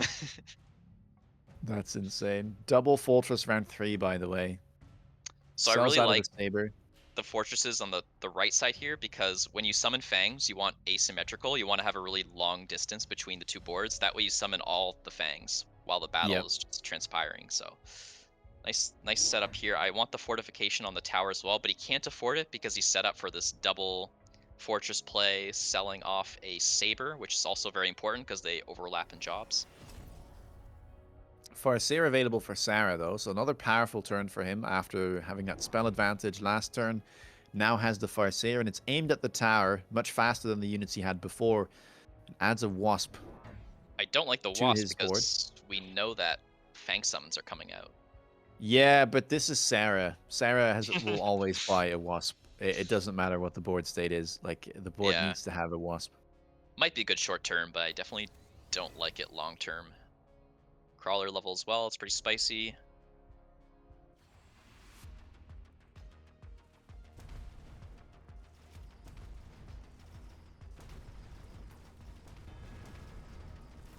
Well, it feels like Sarah has more stuff, but a lot of it is going to come down to the connections here.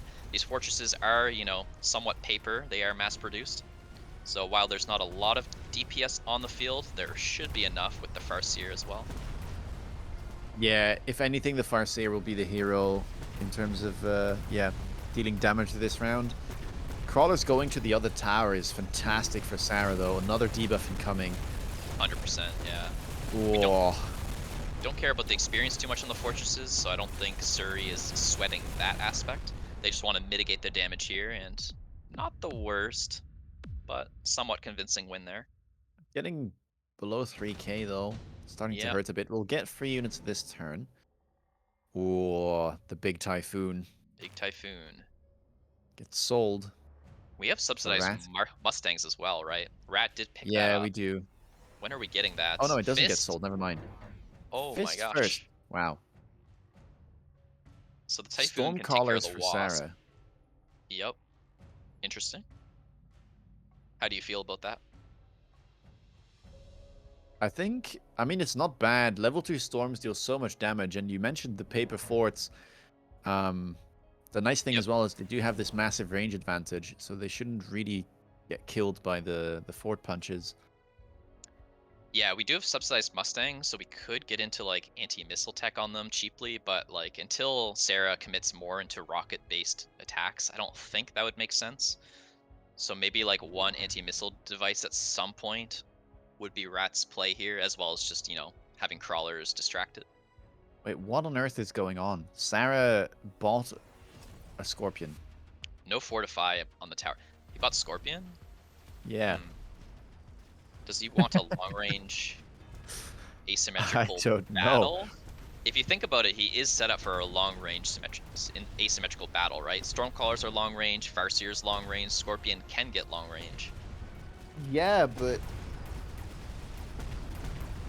I am not convinced Scorpion is good into like mass-produced forts with Fang spawn, but Yeah. maybe I'm wrong. Maybe he knows something we don't. Because, yeah, I agree. It's very spicy. This is looking very good for Sarah this round. And as we said, Oh my. Rat is low on Look HP. at those fort Oh, punches, though. oh, just kidding. He cleans up an insane amount at the end. Oh my gosh. Stormcallers prevail, though, sitting safe in the back line. Yeah. Perhaps attempting level on them as well. They did the most damage.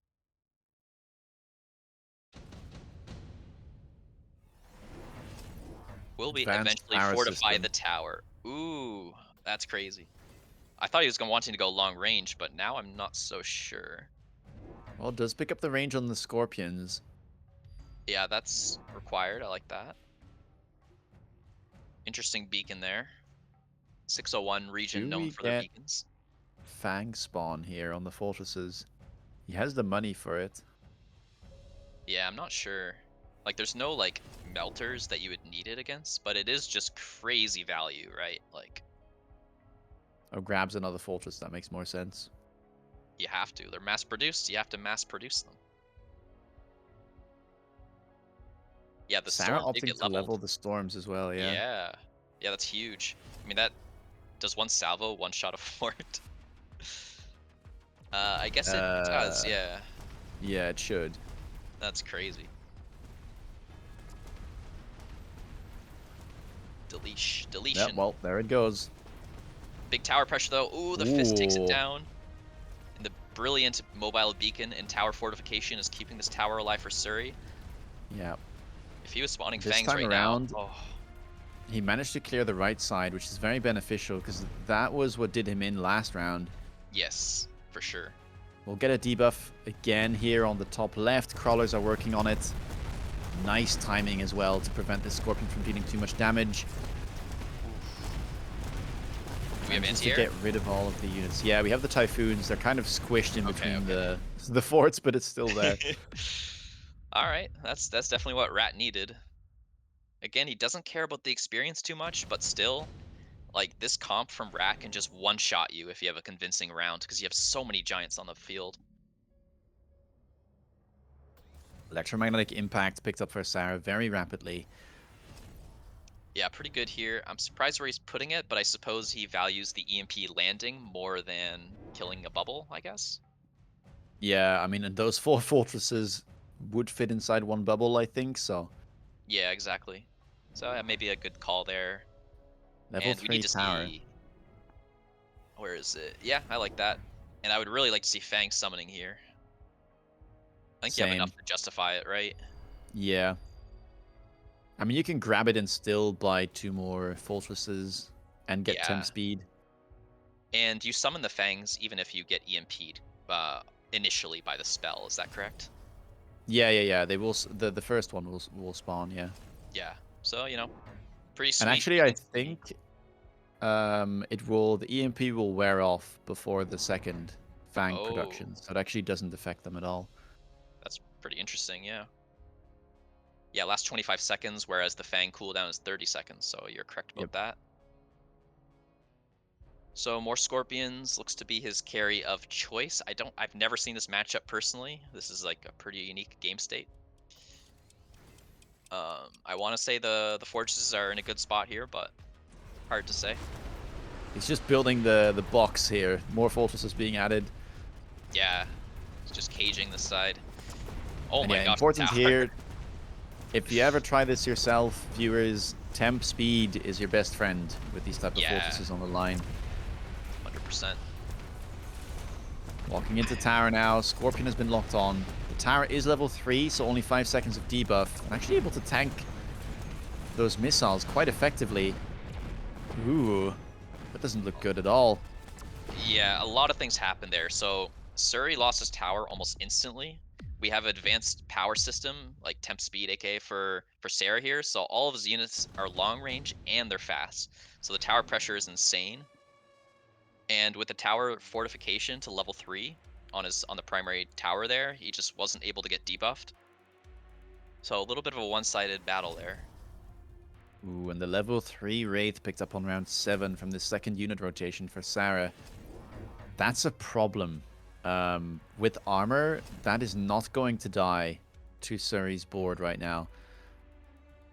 Oh. He has a level 3 Typhoon, which can eventually kill it, and he has his own Wraith because he only sold one. Yeah, I guess he has the Or level 3 or he marksman. moved it, Maybe it sorry. locks on, but it'll take such a long time. Yeah, it's definitely nasty, but I think it's handleable. I am really worried about the tower pressure. I think that's a big part of what... Okay, he does level it up again. So that's just a 5-second debuff, and it will take longer to kill. We have a deep flank here by Sarah with his replicate crawlers, level 2. Crawler, in fact. There's one fortress on the left from Rat to try and stall the tower as well. Yeah, it'll pull everything downwards even after he loses the tower. So kind of cool stuff happening here. A lot of manipulation. Marksman will lock on, but it's getting caught inside of that mobile beacon, so it'll walk into danger. And that means the Wraith will take it out, and that was the main damage on the Wraith. Uh-oh. Uh-oh. Debuff does come through as well. Replicate crawlers working away. A couple left alive. Now walking over to that right tower. That's only level 2. And all the fortresses are basically gone. That's gonna 1,200 be hit it. points. Yeah, that's just Yep. game. Oof. Yeah, suddenly those fortresses just completely collapsed. Such a strange game. Maybe not enough... I don't know, like... Losing his tower so fast on round 6 was definitely not good. Yeah, and I wonder if focusing on one side was the problem here. Could Maybe he be. could have tried to go wide, or at Yeah. least like kind of get into the center and try to pull part of the army towards his army. Because the tower debuffs definitely were hurting there. It took a while for him to level his tower, and even when he did, I mean, level 2 tower, 7-second debuff. Yep. Um, yeah, I mean, solid performance from Sarah. It's not over yet though, this is a best of 3. Yeah, what a crazy one to get things started. The early commit to the mass-produced fort. Oh, by the way, subsidized Mustang was never purchased, which may have been correct. Once you're in these giants, you kind of just want to never stop building them.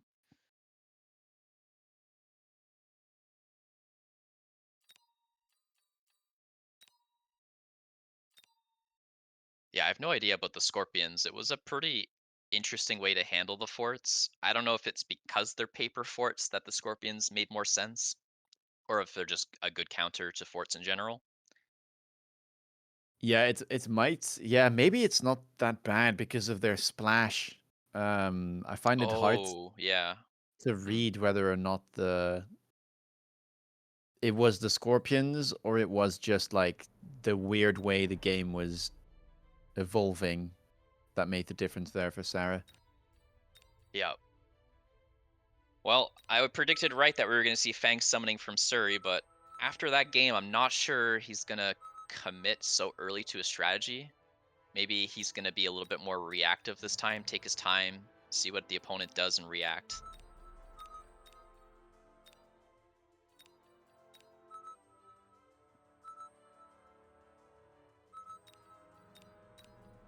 I know that Sari is capable of playing standard as well, but I don't know if he's confident playing it in a tournament setting. Yeah, they are a famously aggro player, but yeah, he had a phase where I think he was like upset with the balance of the game, and so we saw a lot more like Vulcan.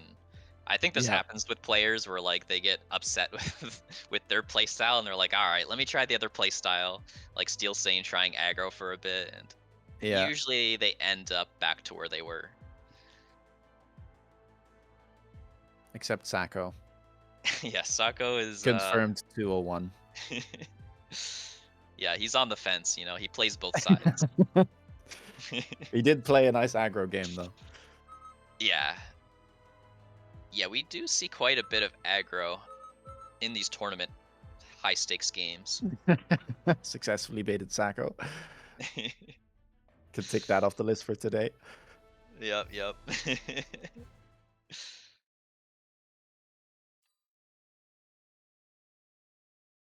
All right. Well, I think these two players we actually haven't had the introductions for. So I want to involve chat again to tell us who their favorite players are in this matchup.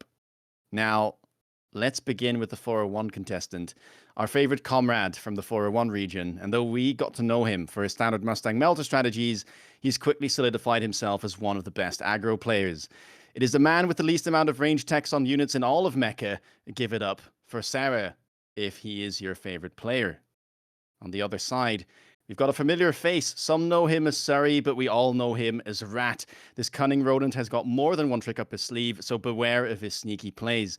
Any wins today will be sure to find their way on his YouTube channel. Everybody, make yourself be heard for Surrey. Woo! Let's go, Rat. You're a Rat enjoyer? I am.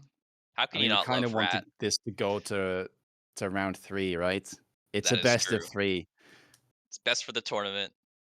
But yeah, We I'm need I'm some sure. storyline. Yeah, 100%. I love when these games go to a match 3. And it seems like the chat agrees. So many Surreys, so many Rats. Yeah, I mean, I do love Sarah as well. Like, such a great player. It's fantastic to have him back. Yeah, 100%. The game is better when he's around, no doubt. Well, let's see what the packs have in store for us. Yep. I like the packs a lot more nowadays, adding these SBCs. It feels so much fresher than like several months ago. The specs are great, yeah. Yeah. Well, there's a bunch of Elite, elite, Saber elite. packs. Elite. No, I we're gonna like see it. Typhoon. Or maybe Speed? Would he Speed here? Speed is nice, yeah. I like it. Ah, Goes Typhoon. Typhoon instead. Okay. Farseer has been popular, but I'm not convinced. He probably will take Farseer. No! Wow. Didn't. That is the pack I was considering the least. Yeah, sort of same, but I could see it. Like, Sarah's very good with giants. Of course, Melter is a spirit animal. Typhoon aggro, we've seen be quite popular. Typhoon win rate, very, very crazy. Not that I know the win rate, but like, come on. How can it not be? High It win has rate to be for good. me, you know? I mean, it's like 300 on round 3, right? And we've known that Rhino has been good, even when it got nerfed to round 4. It still is fantastic. And then on Yeah, top of and things, it's probably a 100 cost unlock, kind of like Scorpion. I mean, we don't know yeah. because it's a mercenary unit. So you're also denying it from your opponent, Yeah, which yeah. is such good value. Yeah, excellent points. Looks like Sarah is a little bit more aggro. Like, his other postures were much more defensive, I think. I mean, this is just like a mirror. Like Yeah, almost the exact same spacing. yeah, really interesting. Looking good for Sarah for now, I think. Again, the chaff coming out from Rat here. Mixed chaff.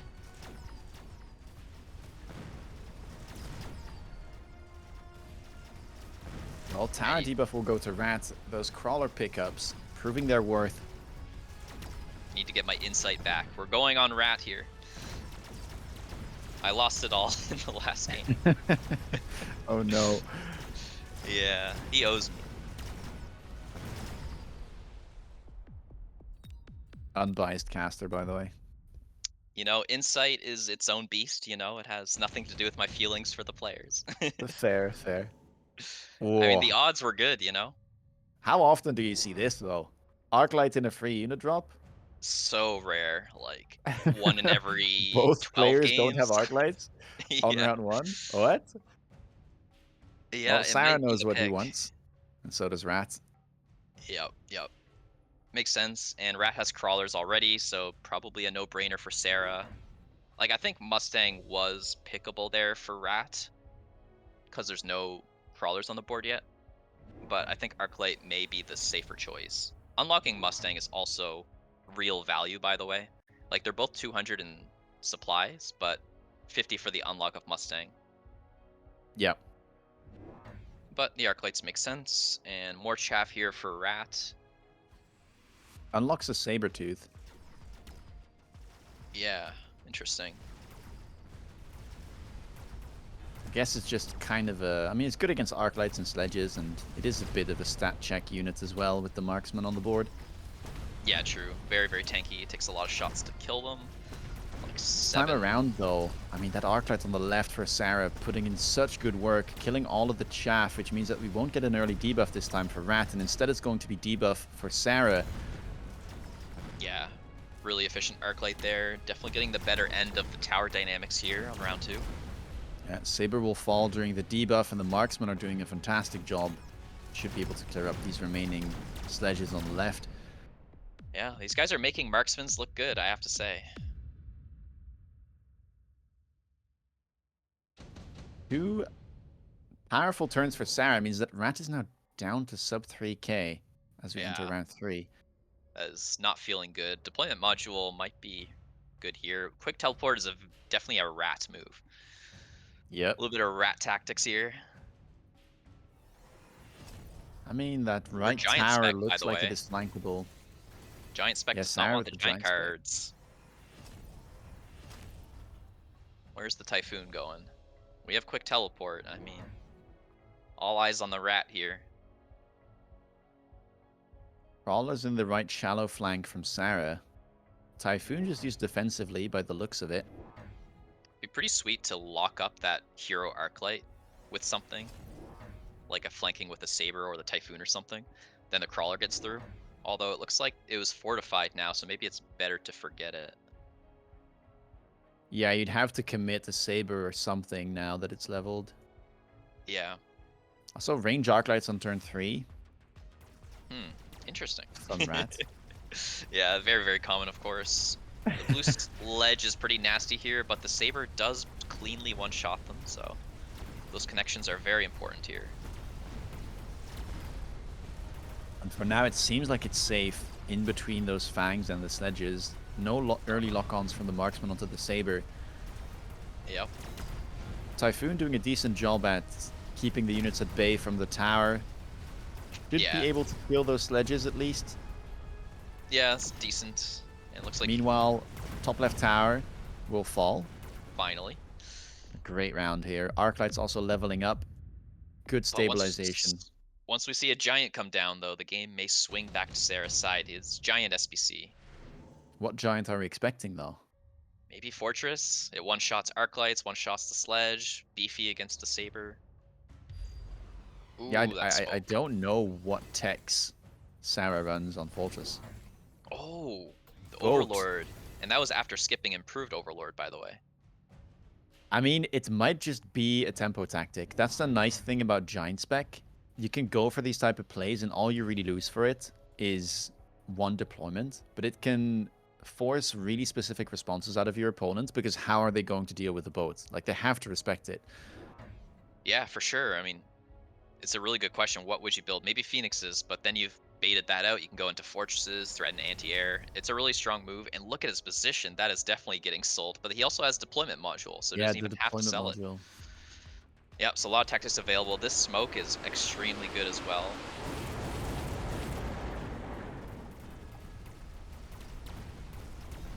Doesn't feel like much changed for Rat here, so I would expect a pretty good round here for Sarah.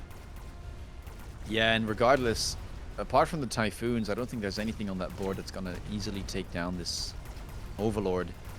Yep. So it should at least be 400 damage for Sarah. Typhoon will die on the right side to that marksman. The fangs are getting cleared up as well. Don't think it'll level, although, oh my gosh. Blue Arclights give a lot of experience, huh? Yeah, they do. Oh my gosh, what the heck? Yeah, there it goes. Why does this thing only need 1750 experience to level? It's a 500 cost unit. Well, Watch enhancement module. enhancement module show up, yeah. I know, it'd be crazy good.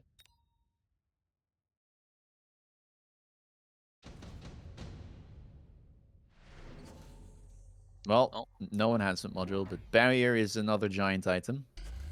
Yeah, Rat taking it 2. He has to manually unlock a giant. Melter. Oh, and we get the Sarah Worm. Now, he's been playing with this quite a lot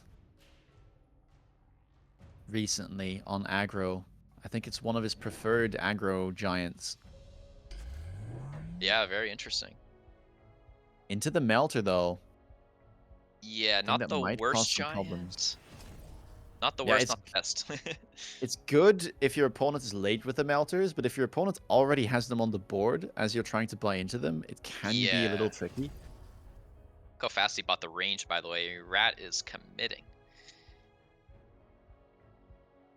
There is a lot of chaff for Sarah, so... But, I mean, we have enough Arc Lights and the Typhoon, so... Rat may have set up a pretty strong board here to just be good against Giants in general. I like the way he's played this, to be honest. I kind of want to also draw attention to Surrey's melter techs. Something's missing.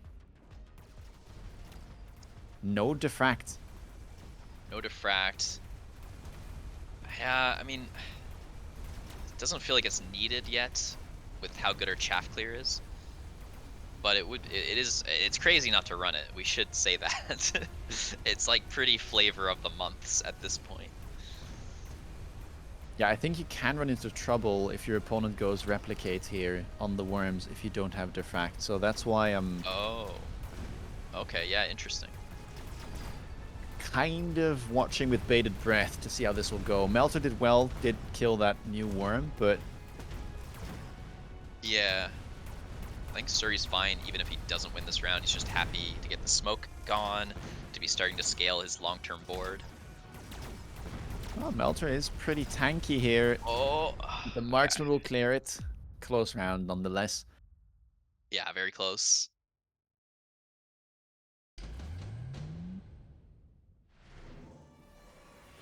Both players are going to take Mustangs, I think. Yeah. Yeah. They're so good with Giants, Lots right? of fangs as well. Yep.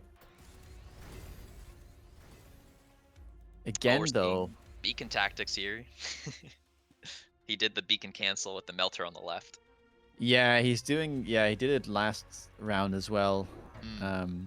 For the viewers that don't know, basically he's realigning the way that the melter is looking so that it will turn to the flank even though it's further forward than you would normally expect would be possible for it to still target the flank.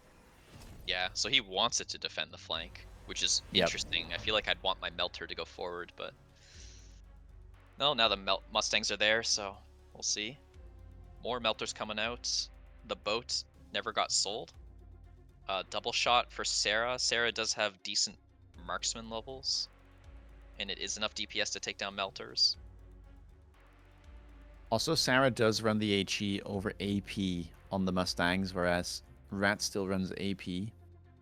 Yeah, that's interesting. There are a lot of Fangs out, though Fang shields will not come out this game, I imagine. No, that would be a little bit surprising. See if the worm does any good here. Doesn't really have a lot of support, right? Yeah, no more worms purchased, no replicate, so it does end up falling at the start of the round. Yeah, I wonder if we're getting out of the Giants. Maybe Sarah just wants to like lean on these marksmans. Yeah, the Mustangs are also doing such a good job here with the range. And we saw it in the Sako game, how good Mustangs can perform into the melters. Mm-hmm. So what is Rat's board missing that he did so poorly there? Because he has chaff clear and melters. Yeah, I mean, he doesn't have range on his Mustangs, keep in mind. Yeah, he might just need more. There's also a bunch of semi-dead deployments, like Typhoon. There's 2 level 1 Sabers. I'm not sure that level 3 Saber did all that much this round. No, it didn't. 1,000 damage. So it's just a lot of inefficiency, whereas the board from Sarah just works so much better, right? Even the sledgehammers are just incredibly useful against the melters. Yeah, I agree. Good assessment there. And the armor on the sledges, I think, is really strong here, especially because I think Rat's best play is to buy more Mustangs unless he knows that this is coming. Yep. Get absorption instead on the melting points. Yeah, not a fan of that because the last round he didn't lose it because of that. He lost it because of not being able to clear. Yeah. But he does try and solve the problem somewhat by buying more arc lights. Yeah. And he gets the oil to slow down as well. But where's the Mustang range?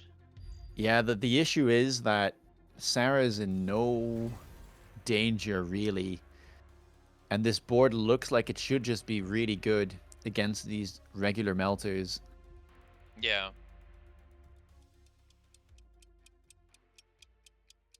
Oh, we got a Both has flank still as been well. performing well, by the way. It was top on damage last Yeah. turn. It's pretty fascinating. I guess it's just because it gets a clean connection on the Saber. Yeah. I guess when you have a wide board and then you have one unit that costs 500, it's fairly likely that it gets to overperform. Well, oil comes down and we have more arc lights. Things are looking a little bit better, I'd say, but we have a lot of sledges left with armor. There might still be problems here. Yeah, the worm doesn't go down. Oof. Suck is good tank value here. Might be some tower pressure coming in. Oof. Well, there's still one level 2 melter. It is tanky, but these level 3 marksmen with double shot It's enough, yeah. will bring an end to it. It's not enough Look to at kill Rant, though. oh, so little HP left. Yeah, you can't make any mistakes here. Any cheese whatsoever, and this game is over. Or, well, Lightning Storm. Pretty Oh, powerful battleship. spell. Goes for the Battleship. battleship instead. Top right? No, where do you put Surprising. it? Top left. Okay. Oh, that means he has quick teleport, right, from earlier in the match. So will we see Yeah, some he does. crazy stuff here? Because that boat does nothing. And look at the redeploy with the what's that called? The deployment module. Boat going all the way back center. He is respecting that. Really nice attention to detail of the spells here by Sarah. Smoke is back off cooldown as well, by the way. Yeah, true. It's hard to keep in mind all of these interactions here. Round 8 in a very complicated match here. Now, I wonder if it would have just been better to get the Lightning Storm and try to play for EMP on the melting points. It is expensive, but Yeah, it that's a would have decent probably idea. broken the shields, and Yep. all of those units from Sarah die to Storm. Yeah, I like that idea. I think for whatever reason, Rat wanted like a higher variance play, but I don't understand why he's not defending the boat. Like the boat just dies. Anyways, we bought some scorpions. Is that? Yeah. Yeah. So that'll take care of the sledges. Do they one-shot the sledges? They one-shot the blue ones, not quite the level 3s. Smoke The might get problem is, blocked. Scorpion Mustang is a pretty good comp, but the Mustangs are unranged still. Yeah, good shout. Still a problem there. We have a lot of arc lights. Yeah, I don't know. He needed some sort of sledge answer, so I guess it still makes sense. Wait, the boat did like way better than I thought. What the heck? Where did the marksman die to the splash of the boat? Crazy. But too little, Well, too late, perhaps. right side is collapsing. Those melters simply going down. Too many small units, and yeah, the boat doesn't even get to do anything. Oh my gosh, he actually like sort of had a chance there. Probably not, but Yeah, I mean, it is a little bit deceiving with these level 3 Mustangs. yeah. Oh, unfortunately for our player Surrey, he is going to be eliminated, going 0-2 there in the best of 3. And I feel Sarah, like he had a yeah, chance there, but putting quite putting on quite the show of force in these games. yeah, he looks good in every single game. Even the game against Sako, I thought he looked really good. I mean, that Yeah. was just a nail biter. I mean, I just want to. This is what, right, good giant specialist gameplay can do. And I think a lot of players are unable to kind of harness that power. But Sarah really showcased it here. Buying that early Overlord with the unlock for free means that all that he loses at best or at worst is one deployment, but it forces a big response out of Seri. And so Seri goes, well, I guess Melter is the safest against most giants that can show up. So I have to buy that. And he instantly techs into it. And because of that, Sarah is like, well, in that case, I'm just going to lean into small units instead. I'll go Mustangs. I'll go marksman with range double shot. I'll keep my sledges and go armor. Um, and it just created so much value out of a simple play like just, yeah, an Overlord cheese. For sure. These top players make such good use out of every little tool they have. Like double shot on marksman, we've seen it from Sarah, we've seen it from Fang Fang. The use of the sledgehammers, usually going above 2 sledgehammers per game. Fang Fang and Sarah both doing that. Really impressive stuff, really good adaptiveness. And so that means Sarah is not out of it yet. We are going into our final match. Fang Fang And versus Sarah.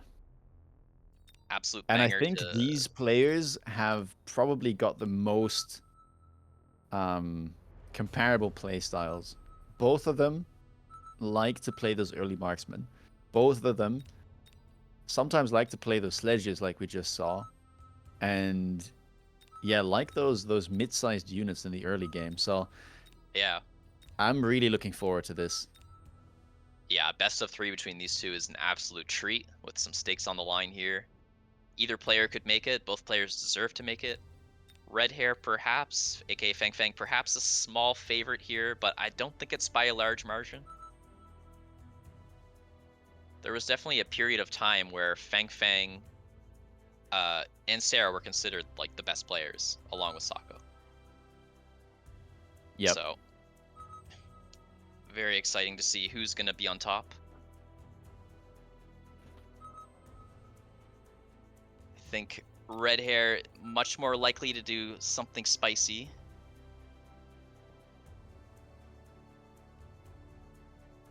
Sarah perhaps going to go for a more rigid lineup here against Fang Fang.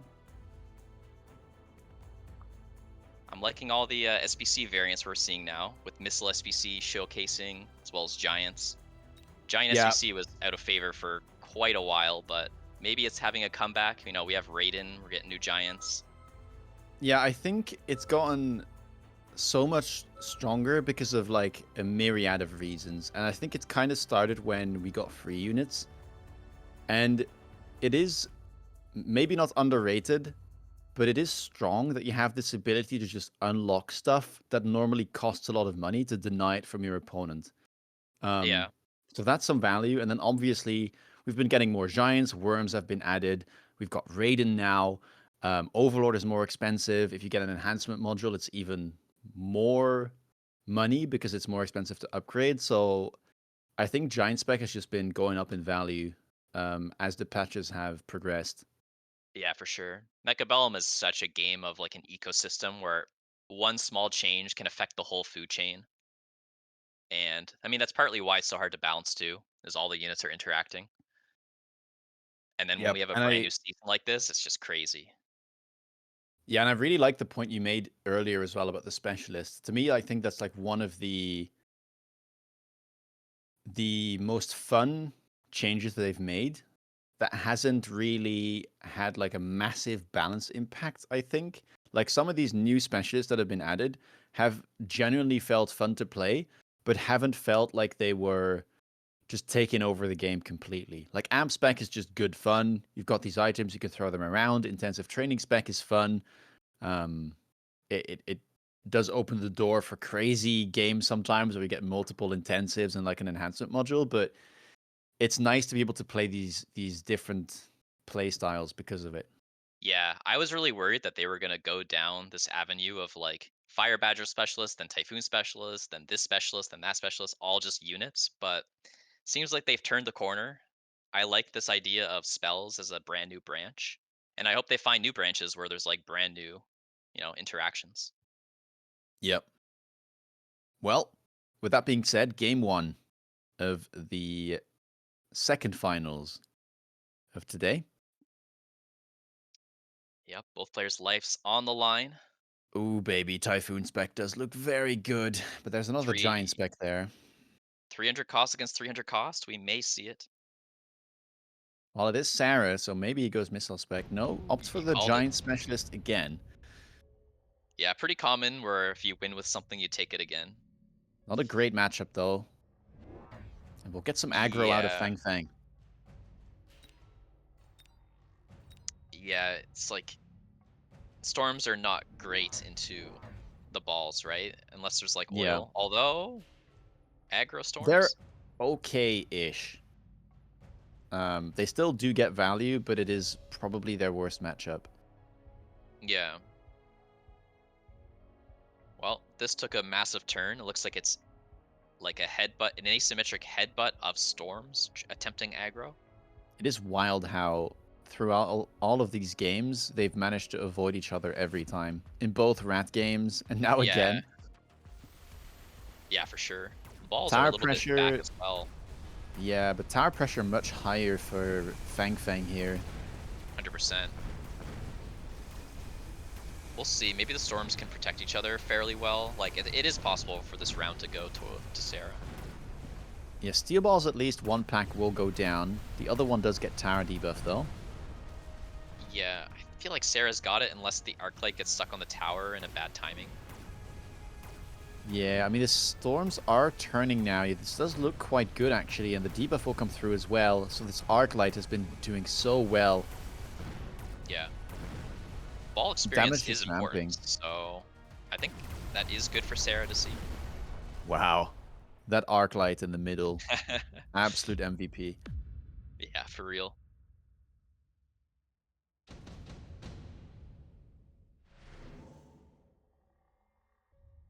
Well, round 2. I think this has been one of the most interesting changes as well to the game. These round 2 Yeah, deployments have felt so different. I really like it. It's nice to have like a stable free unit drop where like everything feels really balanced and low injection of resources, and the later Yeah. ones can be the spicy ones. It's just like, here's a level 1 Phoenix. Here's a level 1 Sledge. Like, Yeah, nothing crazy, just sort of like opens up a path. You know, you still have to think about the rock, paper, scissors of the 4 options. yeah. Well, both of them, like the Phoenixes, you can decide for yourselves if you think that is a rock, a paper, or a scissor. Yeah, Phoenix is very common pickup during these round 2 drops. It is something you buy pretty often in games, so the 50 unlock is real, and you generally need anti-air or the air threat pretty early on. And they like levels, so a lot of good reasons to pick up early Phoenixes. Now Early Mustang was Mustang as well. unlocked. Yeah, Yeah. that's cool. I mean, I mean, a lot of when fangs. there's... Yeah, exactly. That's the main time you want Mustangs, when there's a lot of fangs. And they're There's fast, been they're good this. with pushes. They are.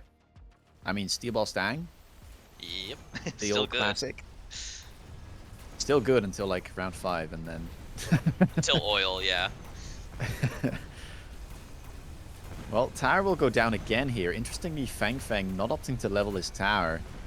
Although same thing for Sarah. So tower debuffs happening at the same time. Yeah, Phoenix is pretty exposed here, and they're gone. Well, that's going to be at least a default win for Fang Fang as the Phoenixes live. Mustang experience, maybe something to watch out for here. I don't expect to get too much here. There's no level 2 units, and they're gonna die. Yep. Yeah, they're mostly functioning as chaff, but with 55 seconds remaining, I think that should be enough to clear all these crawlers. Yep. Will the Phoenixes And they level? should level. Yes, they will. Yeah. It's fairly important. Especially against giant SBC, you kind of want big Phoenixes so that you don't have to like buy a melter or something later on. It's a nice back and forth so far. Yep, nothing crazy yet. I do Absorption like module. Fang Fang's position, but it's hard to say who's really ahead. Yeah, either way, Fang Fang should be ahead this turn. Opting to skip there. And also gets access to his Farseer range on the Mustangs. We get a crawler flank from Sarah. And Sarah did pick up the absorption module. There's a bunch of giants that do like having this. We'll just Yep. have to see when and what giant Sarah wants to pick up. Yep. The arrows are looking good on this crawler flank. I think the ball, the crawler, both get pulled. Not the Phoenixes. Maybe you can expose the Phoenix and get a kill there. Especially with the Mustangs getting range. Stormcaller level, nice. Is that Farseer just gonna die? Yes. Oof. Maybe Well, it takes down one Phoenix? Yeah. yeah. Not the best Farseer, that's for sure. Yeah, that's a little rough, but nice play from Sarah. He'll be happy with that. Right side is still losing, as the Mustangs now have range.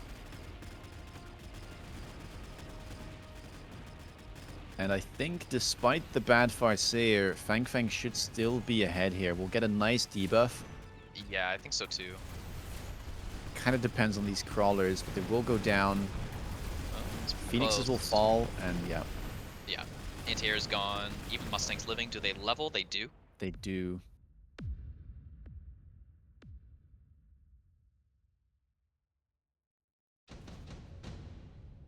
Solid round. Efficient light manufacturing turn 4. Ooh, I like that. Yeah. Skip for Sarah. Makes sense. He's There's the shot it. worm. There's the worm with absorption. Yeah, interesting. Yeah, Pretty waiting to amazing. pick it into the steel balls is bold. Somewhat, yeah. But it's really good into the Mustangs. Like, if you ever click armor, they're just completely Yeah. negated. I mean, they have enough splash on their attack that they can kill a bunch of steel balls as well, but they just have to find the lock. For sure. Will we see Oil? Oil is, of course, good against balls, and Sarah does need some help on the right side. Yeah, that tower is still unleveled for both players, but Yeah. way less defended for Sarah than for Fang Fang. Yeah, they're playing with fire for that. And we have a Mustang to defend the Farseer now, because we can't let that happen again. More Phoenixes being added. Yep. Well, Feel let's see like, how the Sandworm performs. yeah, it's going to come down a lot to that.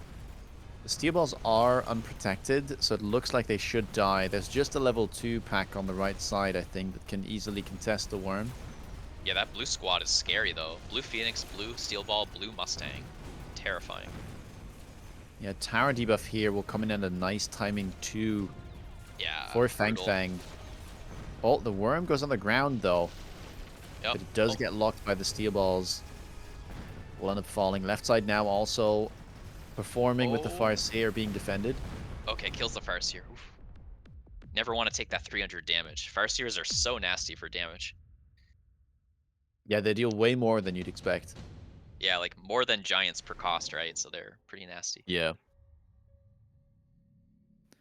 Double Typhoons on round 5 is the pickup for Sarah. Possible rhinos? Yeah. Look at them. They're on the line, by the way. Instant bubble. Really nice commit here. I think the rhinos are, like, pretty awesome, though.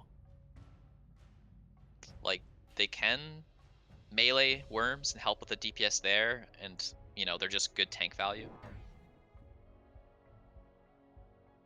Yeah, it is a very... I mean, this is such a big turn. 4 Typhoons and Barrier.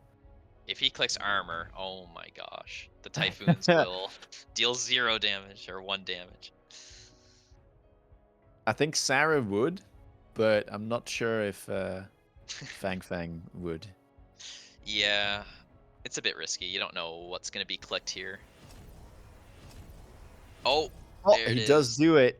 Oh my gosh. How do you kill that? Like, the Crazy. Phoenixes will take forever. The Storms may Yeah. help, I guess.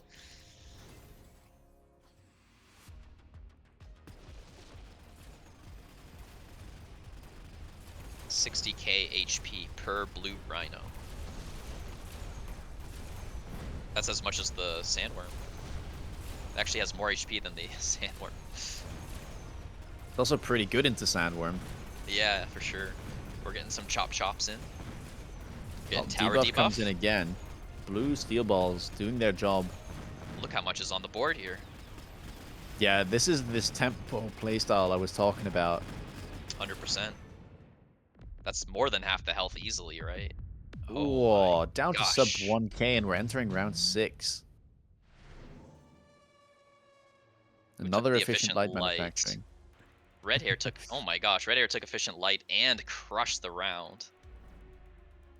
That is pretty wild. Balls He are the took it on turn response. 4, I think. So Yeah, yeah. So paid off a little bit already, I suppose. steel ball production.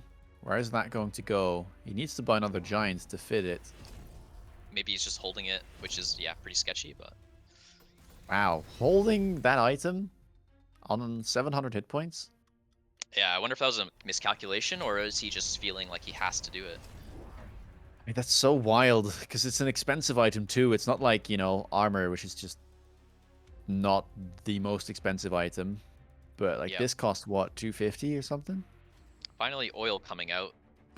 Really needs that help with the tower.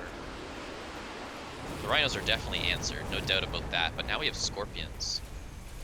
Range, steel balls. Common play from Sarah as well. I've seen him do this quite a Yeah. bit. They do kill the rhinos, but then they end up dying to these double shot scorpions that Fang Fang purchased. Yeah, scorpions were a good call, I think.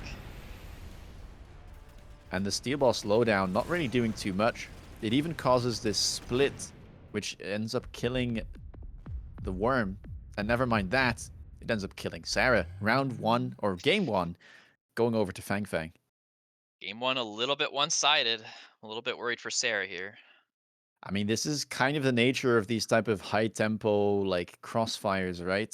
Um, you make one wrong move or you make one right move, Yeah. and suddenly you're so far ahead. Yeah, it's a very punishing game for sure. Giant Spec didn't look super great there, but I don't think it's the SBC's fault. I don't know if the most pivotal moment was the Typhoon pick versus the Rhino pick, or if it came Yeah. earlier down to like, the Mustangs being picked up, for example. Or the Worm maybe wasn't the correct call. I mean, the absorption module gave like almost no benefit, and that thing is not cheap. Yeah, absorption module on Worm is not the best. I think it's still an item that obviously does really well on things like Fortress and Overlord and Melter. But Yeah, I Worms agree. sometimes will struggle to make use of it if you don't have good chaff clear because they tend to get stuck on chaff quite a bit. Yeah, like it only gives you 30% more HP. That's not even as much as the armor tech and like obviously heavy armor, portable shield, nano, much better items there. Sometimes absorption can be like really annoying like nano, but feels a little more risky on Yep. something like a worm. I do love that Rhino play though. I think that was the power play of the game. For sure, for sure. So It's nice to see solid. the unit be useful, which is not every game. And it's nice to see two blue ones compared to like a level 6 Yeah, rhino. So stupid. That feels fair to me. Like, okay, it's strong, sure, it can be game winning, but like it feels somewhat fair, I think. yeah. You still feel like if you have correct DPS units, like you can take that down. Yeah. It just happened to get so much value because Sarah Typhoons, ended right? up picking Typhoons and then buying more of them. Yeah, which wasn't even a bad call until you realize that the Rhino play was there, right? In most Yeah, cases, leaning into Typhoon is a really strong strategy. Like, surprisingly, Typhoons can be a carry unit once you learn how good like their homing missile tech is, and if you get levels and ways to give them attack percentage, then you can justify clicking mechanical rage, attacking them 50% faster. it's actually different on Typhoon, which is confusing. It actually gains Yeah. damage. Oh, it does.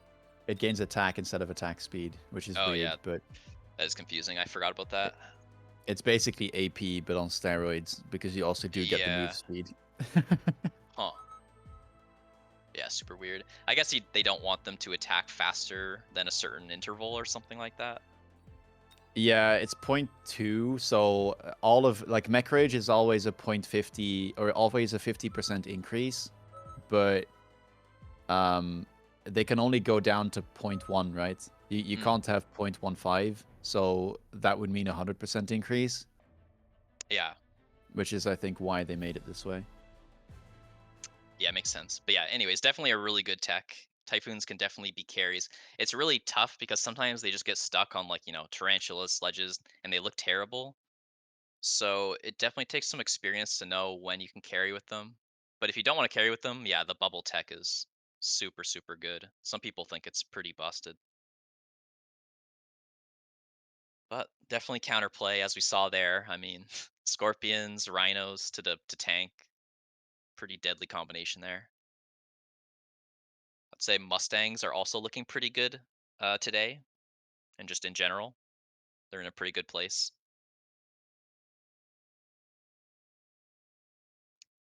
And this overlay is pretty ominous. I don't know where these people are from, but They are Yeah, very what is scary this? looking. Oh my. Is that chat?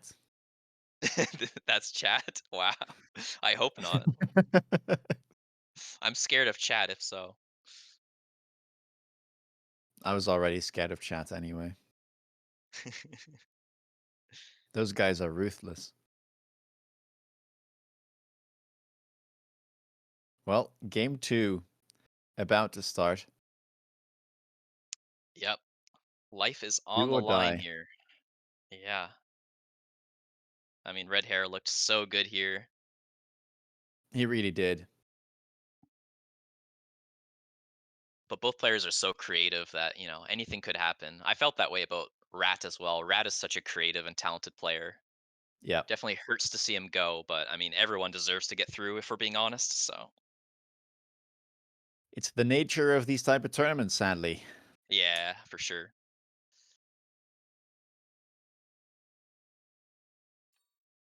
Well, packs are available.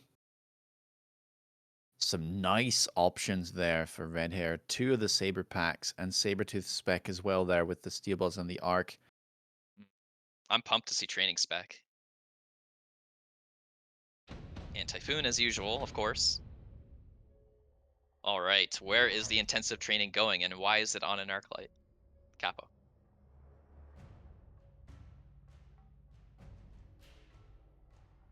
You don't see a blue crawler very often, but it is like a tempting thing you can do. I think Arclight or Marksman is one of the more safer options. And then some players like to just save it and like see if you get a free unit drop next turn or like save it for like a Mustang. But it does force you to spend more money earlier on. Levels are expensive.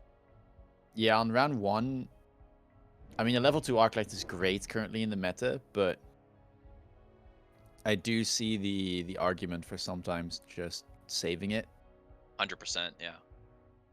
It's Especially cool when you're up how, against, like, this type of board. yeah, like an Arclight level doesn't do a lot, right? Yeah, it might just feed a Sabertooth a level, if anything. True, true. I was gonna say it's cool how you can save your spell with both of the new spell SPCs, right? Like you can save a missile here and there, and you can save your intensive training. So pretty well True. designed, I think. Okay, does go for the Arclight level. Yeah, I mean it feels bad not to spend it because cooldowns are a resource, so I do understand it. But looking at the current board, I think I would have liked to save it. This is not looking great. Arclights are just on their own. Balls do not have a buddy. Oof.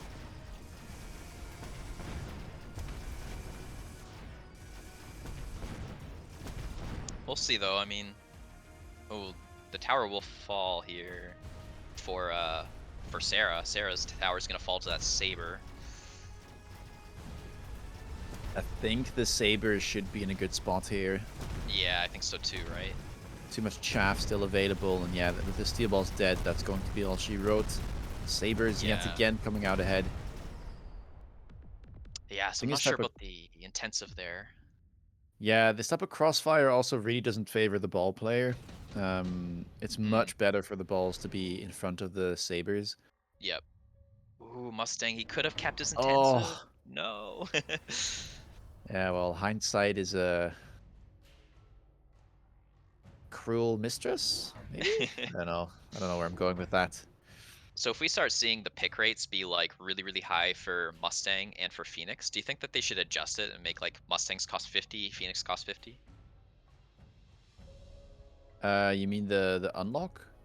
The free unit drops, like they're free to take Mustang and they're free to take Yeah. Phoenix. I mean, I think it's fine, honestly, the way that it is.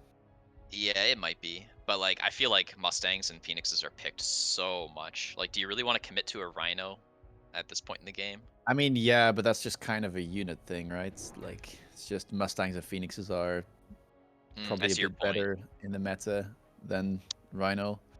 Yeah, yeah, makes sense. Well, the Mustangs are gonna look pretty good here, I think, for Fang Fang. Shooting directly on these Fangs here, providing support for the Sabers. Let them single target down the Arclights. Well, for now, the Arclights are doing a decent job.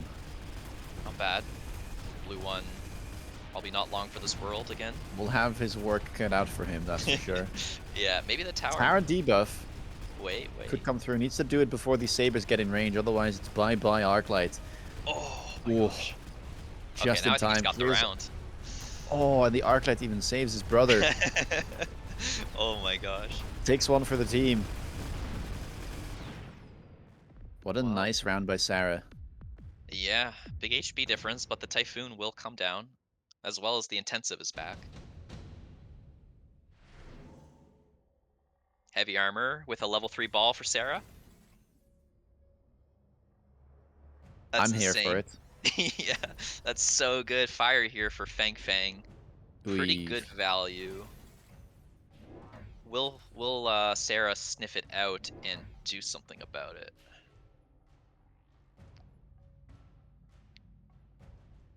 I'd like a fortification as well on Sarah's left tower.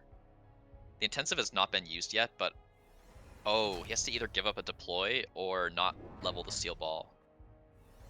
Or like not level it but give it the intensive. I don't know. There's no way you loan, right? So now the question remains, do you intensive it? Do you hold it? He's holding seems it. like holding it, yeah. It's a shame. Money just didn't Wonder what quite he's work out. holding for. Yeah, I mean, it still could be on the ball, but yeah, could be for something else, certainly.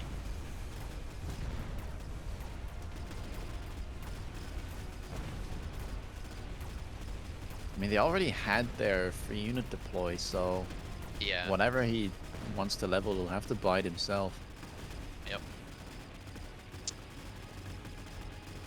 Oh, Fire doing a great job there for Fang Fang. Convincing round. Yep, Mustang's maybe, getting some experience as well. yeah, how are they doing? They leveled there. One's at the bottom. Oh, the one at Not the bottom quite. almost leveled. Yeah. 32 experience short. I mean, it looks great for Fang Fang, though, still. Saber Mustang, such a powerful early to mid-game comp. Yep, super supply for both players. Round 4 is the most common time to pick that up, so that's why both players do it. I agree it's looking good for Fang Fang, but I feel like Sarah has some of the right tools to come back into this game. The Arclights have the Yeah. levels. They're good against the Mustangs. The balls, maybe not so much long for this game. I'm not sure. But as we talked about earlier, Sarah likes to keep them. So I'm curious if Sarah will go into a different carry in order to, be able to take down Sabers.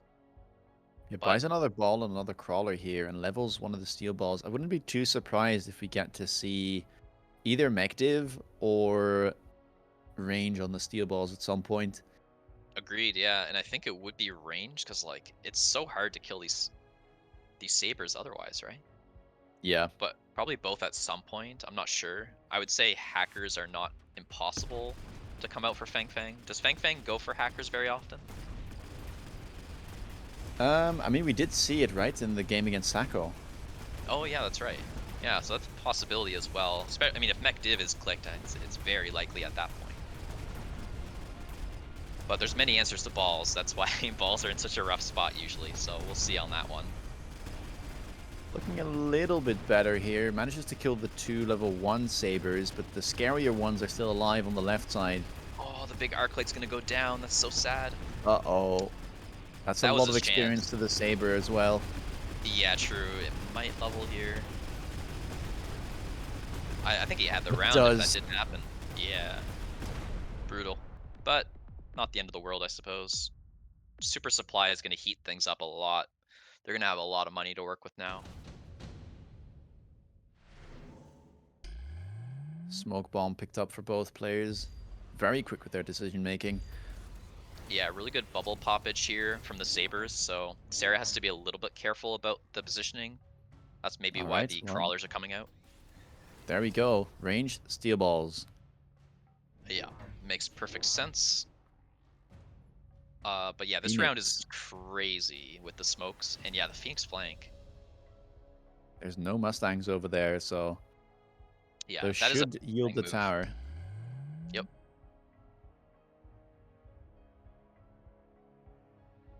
Pretty nasty.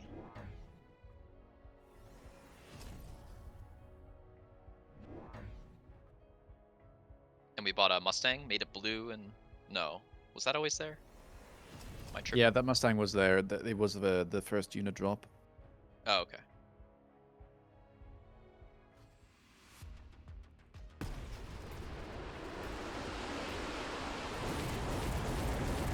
Lock on the Saber on the right.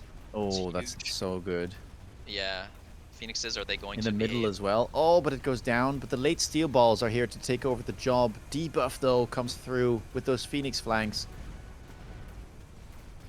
Giga Arc Still, the Light steel safe in balls are the doing bubble, well. Yeah. but there's a Giga And he's Saber as sitting well. very nicely there. Yeah, it's perfect. But he's gonna walk into the Oh, smoke. but now he walks into the smoke. Yeah. Yeah, this is a bit of a yeah, what to call this zone. Yeah, I Just don't know can't what to see call it. anything. Yeah, it's it's terrible. You don't want to be in that zone. Let's put it that way. Yeah, the Phoenix flank was really good, I think. Well, the Rhinos are there again, but a very different game state. I Wasp, don't think despite there either of them being want them. Mustangs, It is Sarah. it's a very high variance play. Like one missile and you are so sad about your play. But I suppose selling one of the Wasps, or wait, Ah, he no, they puts one haven't. on the deep flank. Huh. Okay, so he took the One, Wasp in part to defend the Phoenix flank, I guess. yeah. But a missile Well, could have done that as well. you did There's the mention this play. hackers. Blue as well. Yeah, this is, I think, the best play you can make if you want to go hacker. Kind of wait until you have money to do this. Yeah, yeah, that makes sense. Instant range. Sells out of one of the spiders. Hmm. Oh, no, wait. He keeps them. Never mind. Sells out of the Yeah. Phoenix. Well, the Wasp may get the tower. They should. It all kind of depends on how good or bad the right side goes.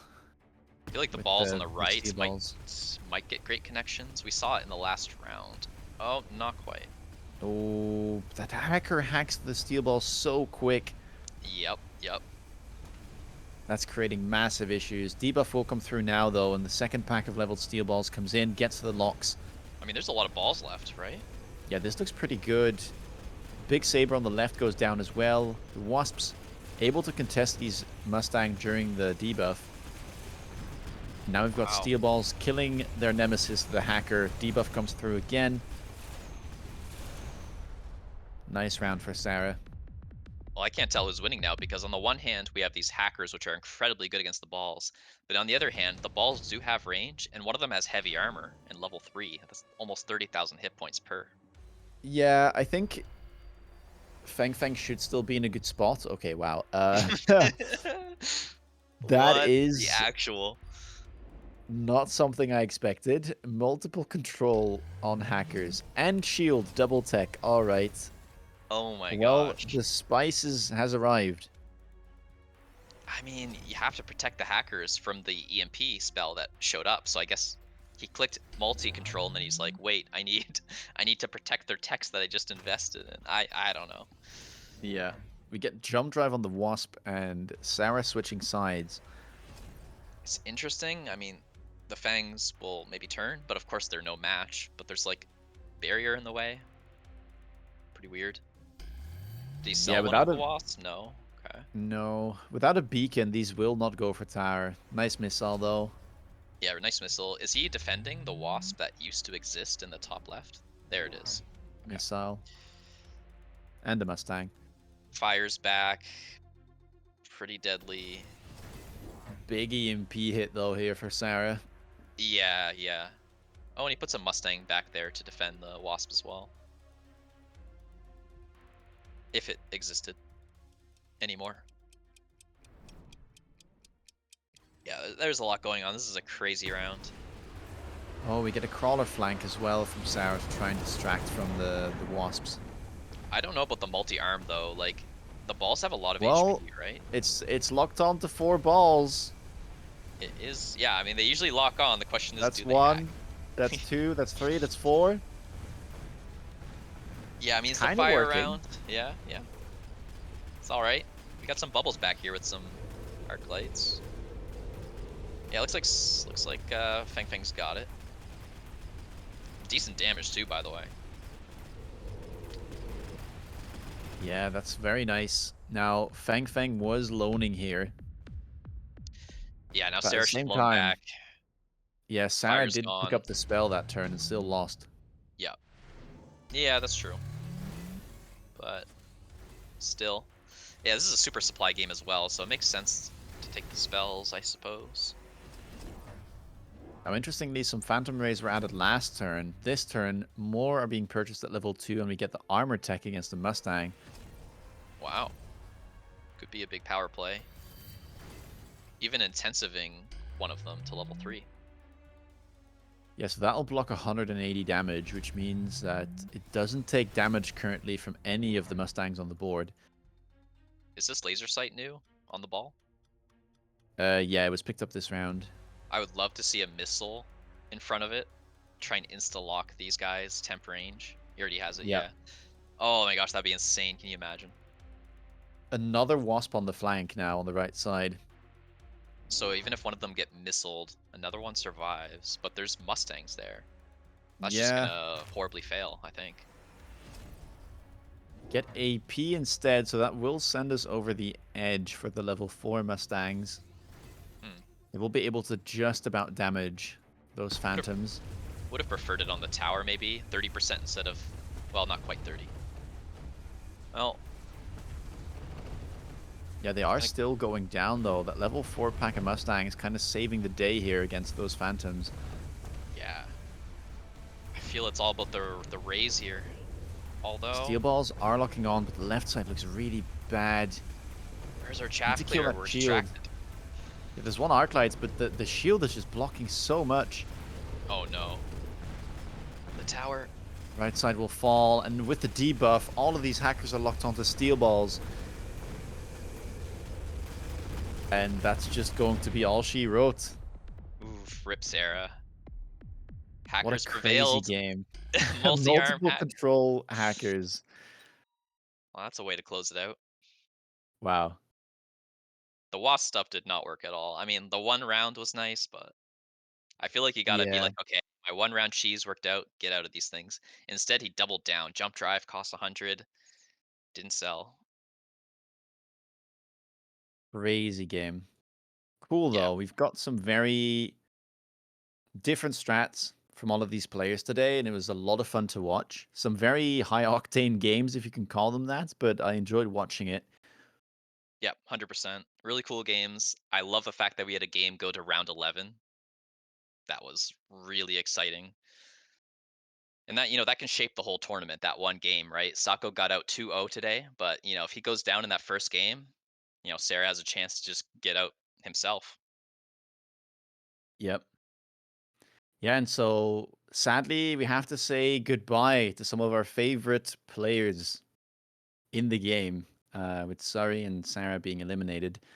Fang Fang and Sako will be going through, and we'll see more of them later on in the MAG1 League. Yep. Well, I'm definitely excited for next week. We don't have the roster announced yet, but everybody please drop us a follow because we'll be doing this every Saturday for the next 4 weeks. This whole tournament will be last about 6 weeks. And this is an ongoing league. This is the season 2 of the Mag1 League, and we are not stopping. We're gonna keep improving our production, keep improving as much as we can. We hope you guys will stick around and follow us through this journey. So, what do you think was the best game of the day? Ooh, I mean, the longest game, right, was the one between Sako and Sarah with the Melters versus the Mustang Phoenixes. That was exciting for sure. Yeah. I mean, the hacker games, we had a few one-sided games, but overall, I would say we had pretty competitive games. I liked to Yeah, see the Rhino armor play. I mean, obviously the multi-hack was the most spicy thing, I think. Mech Div for was also sure. really cool to see. Yeah. Yeah, and Balls like are the just always Sarah fun. Surrey game was also crazy with like the scorpions into the mass produced Yeah, fortresses. It was a short game, but it was very exciting to watch. 100%. He committed to that so early. Yeah, he really did.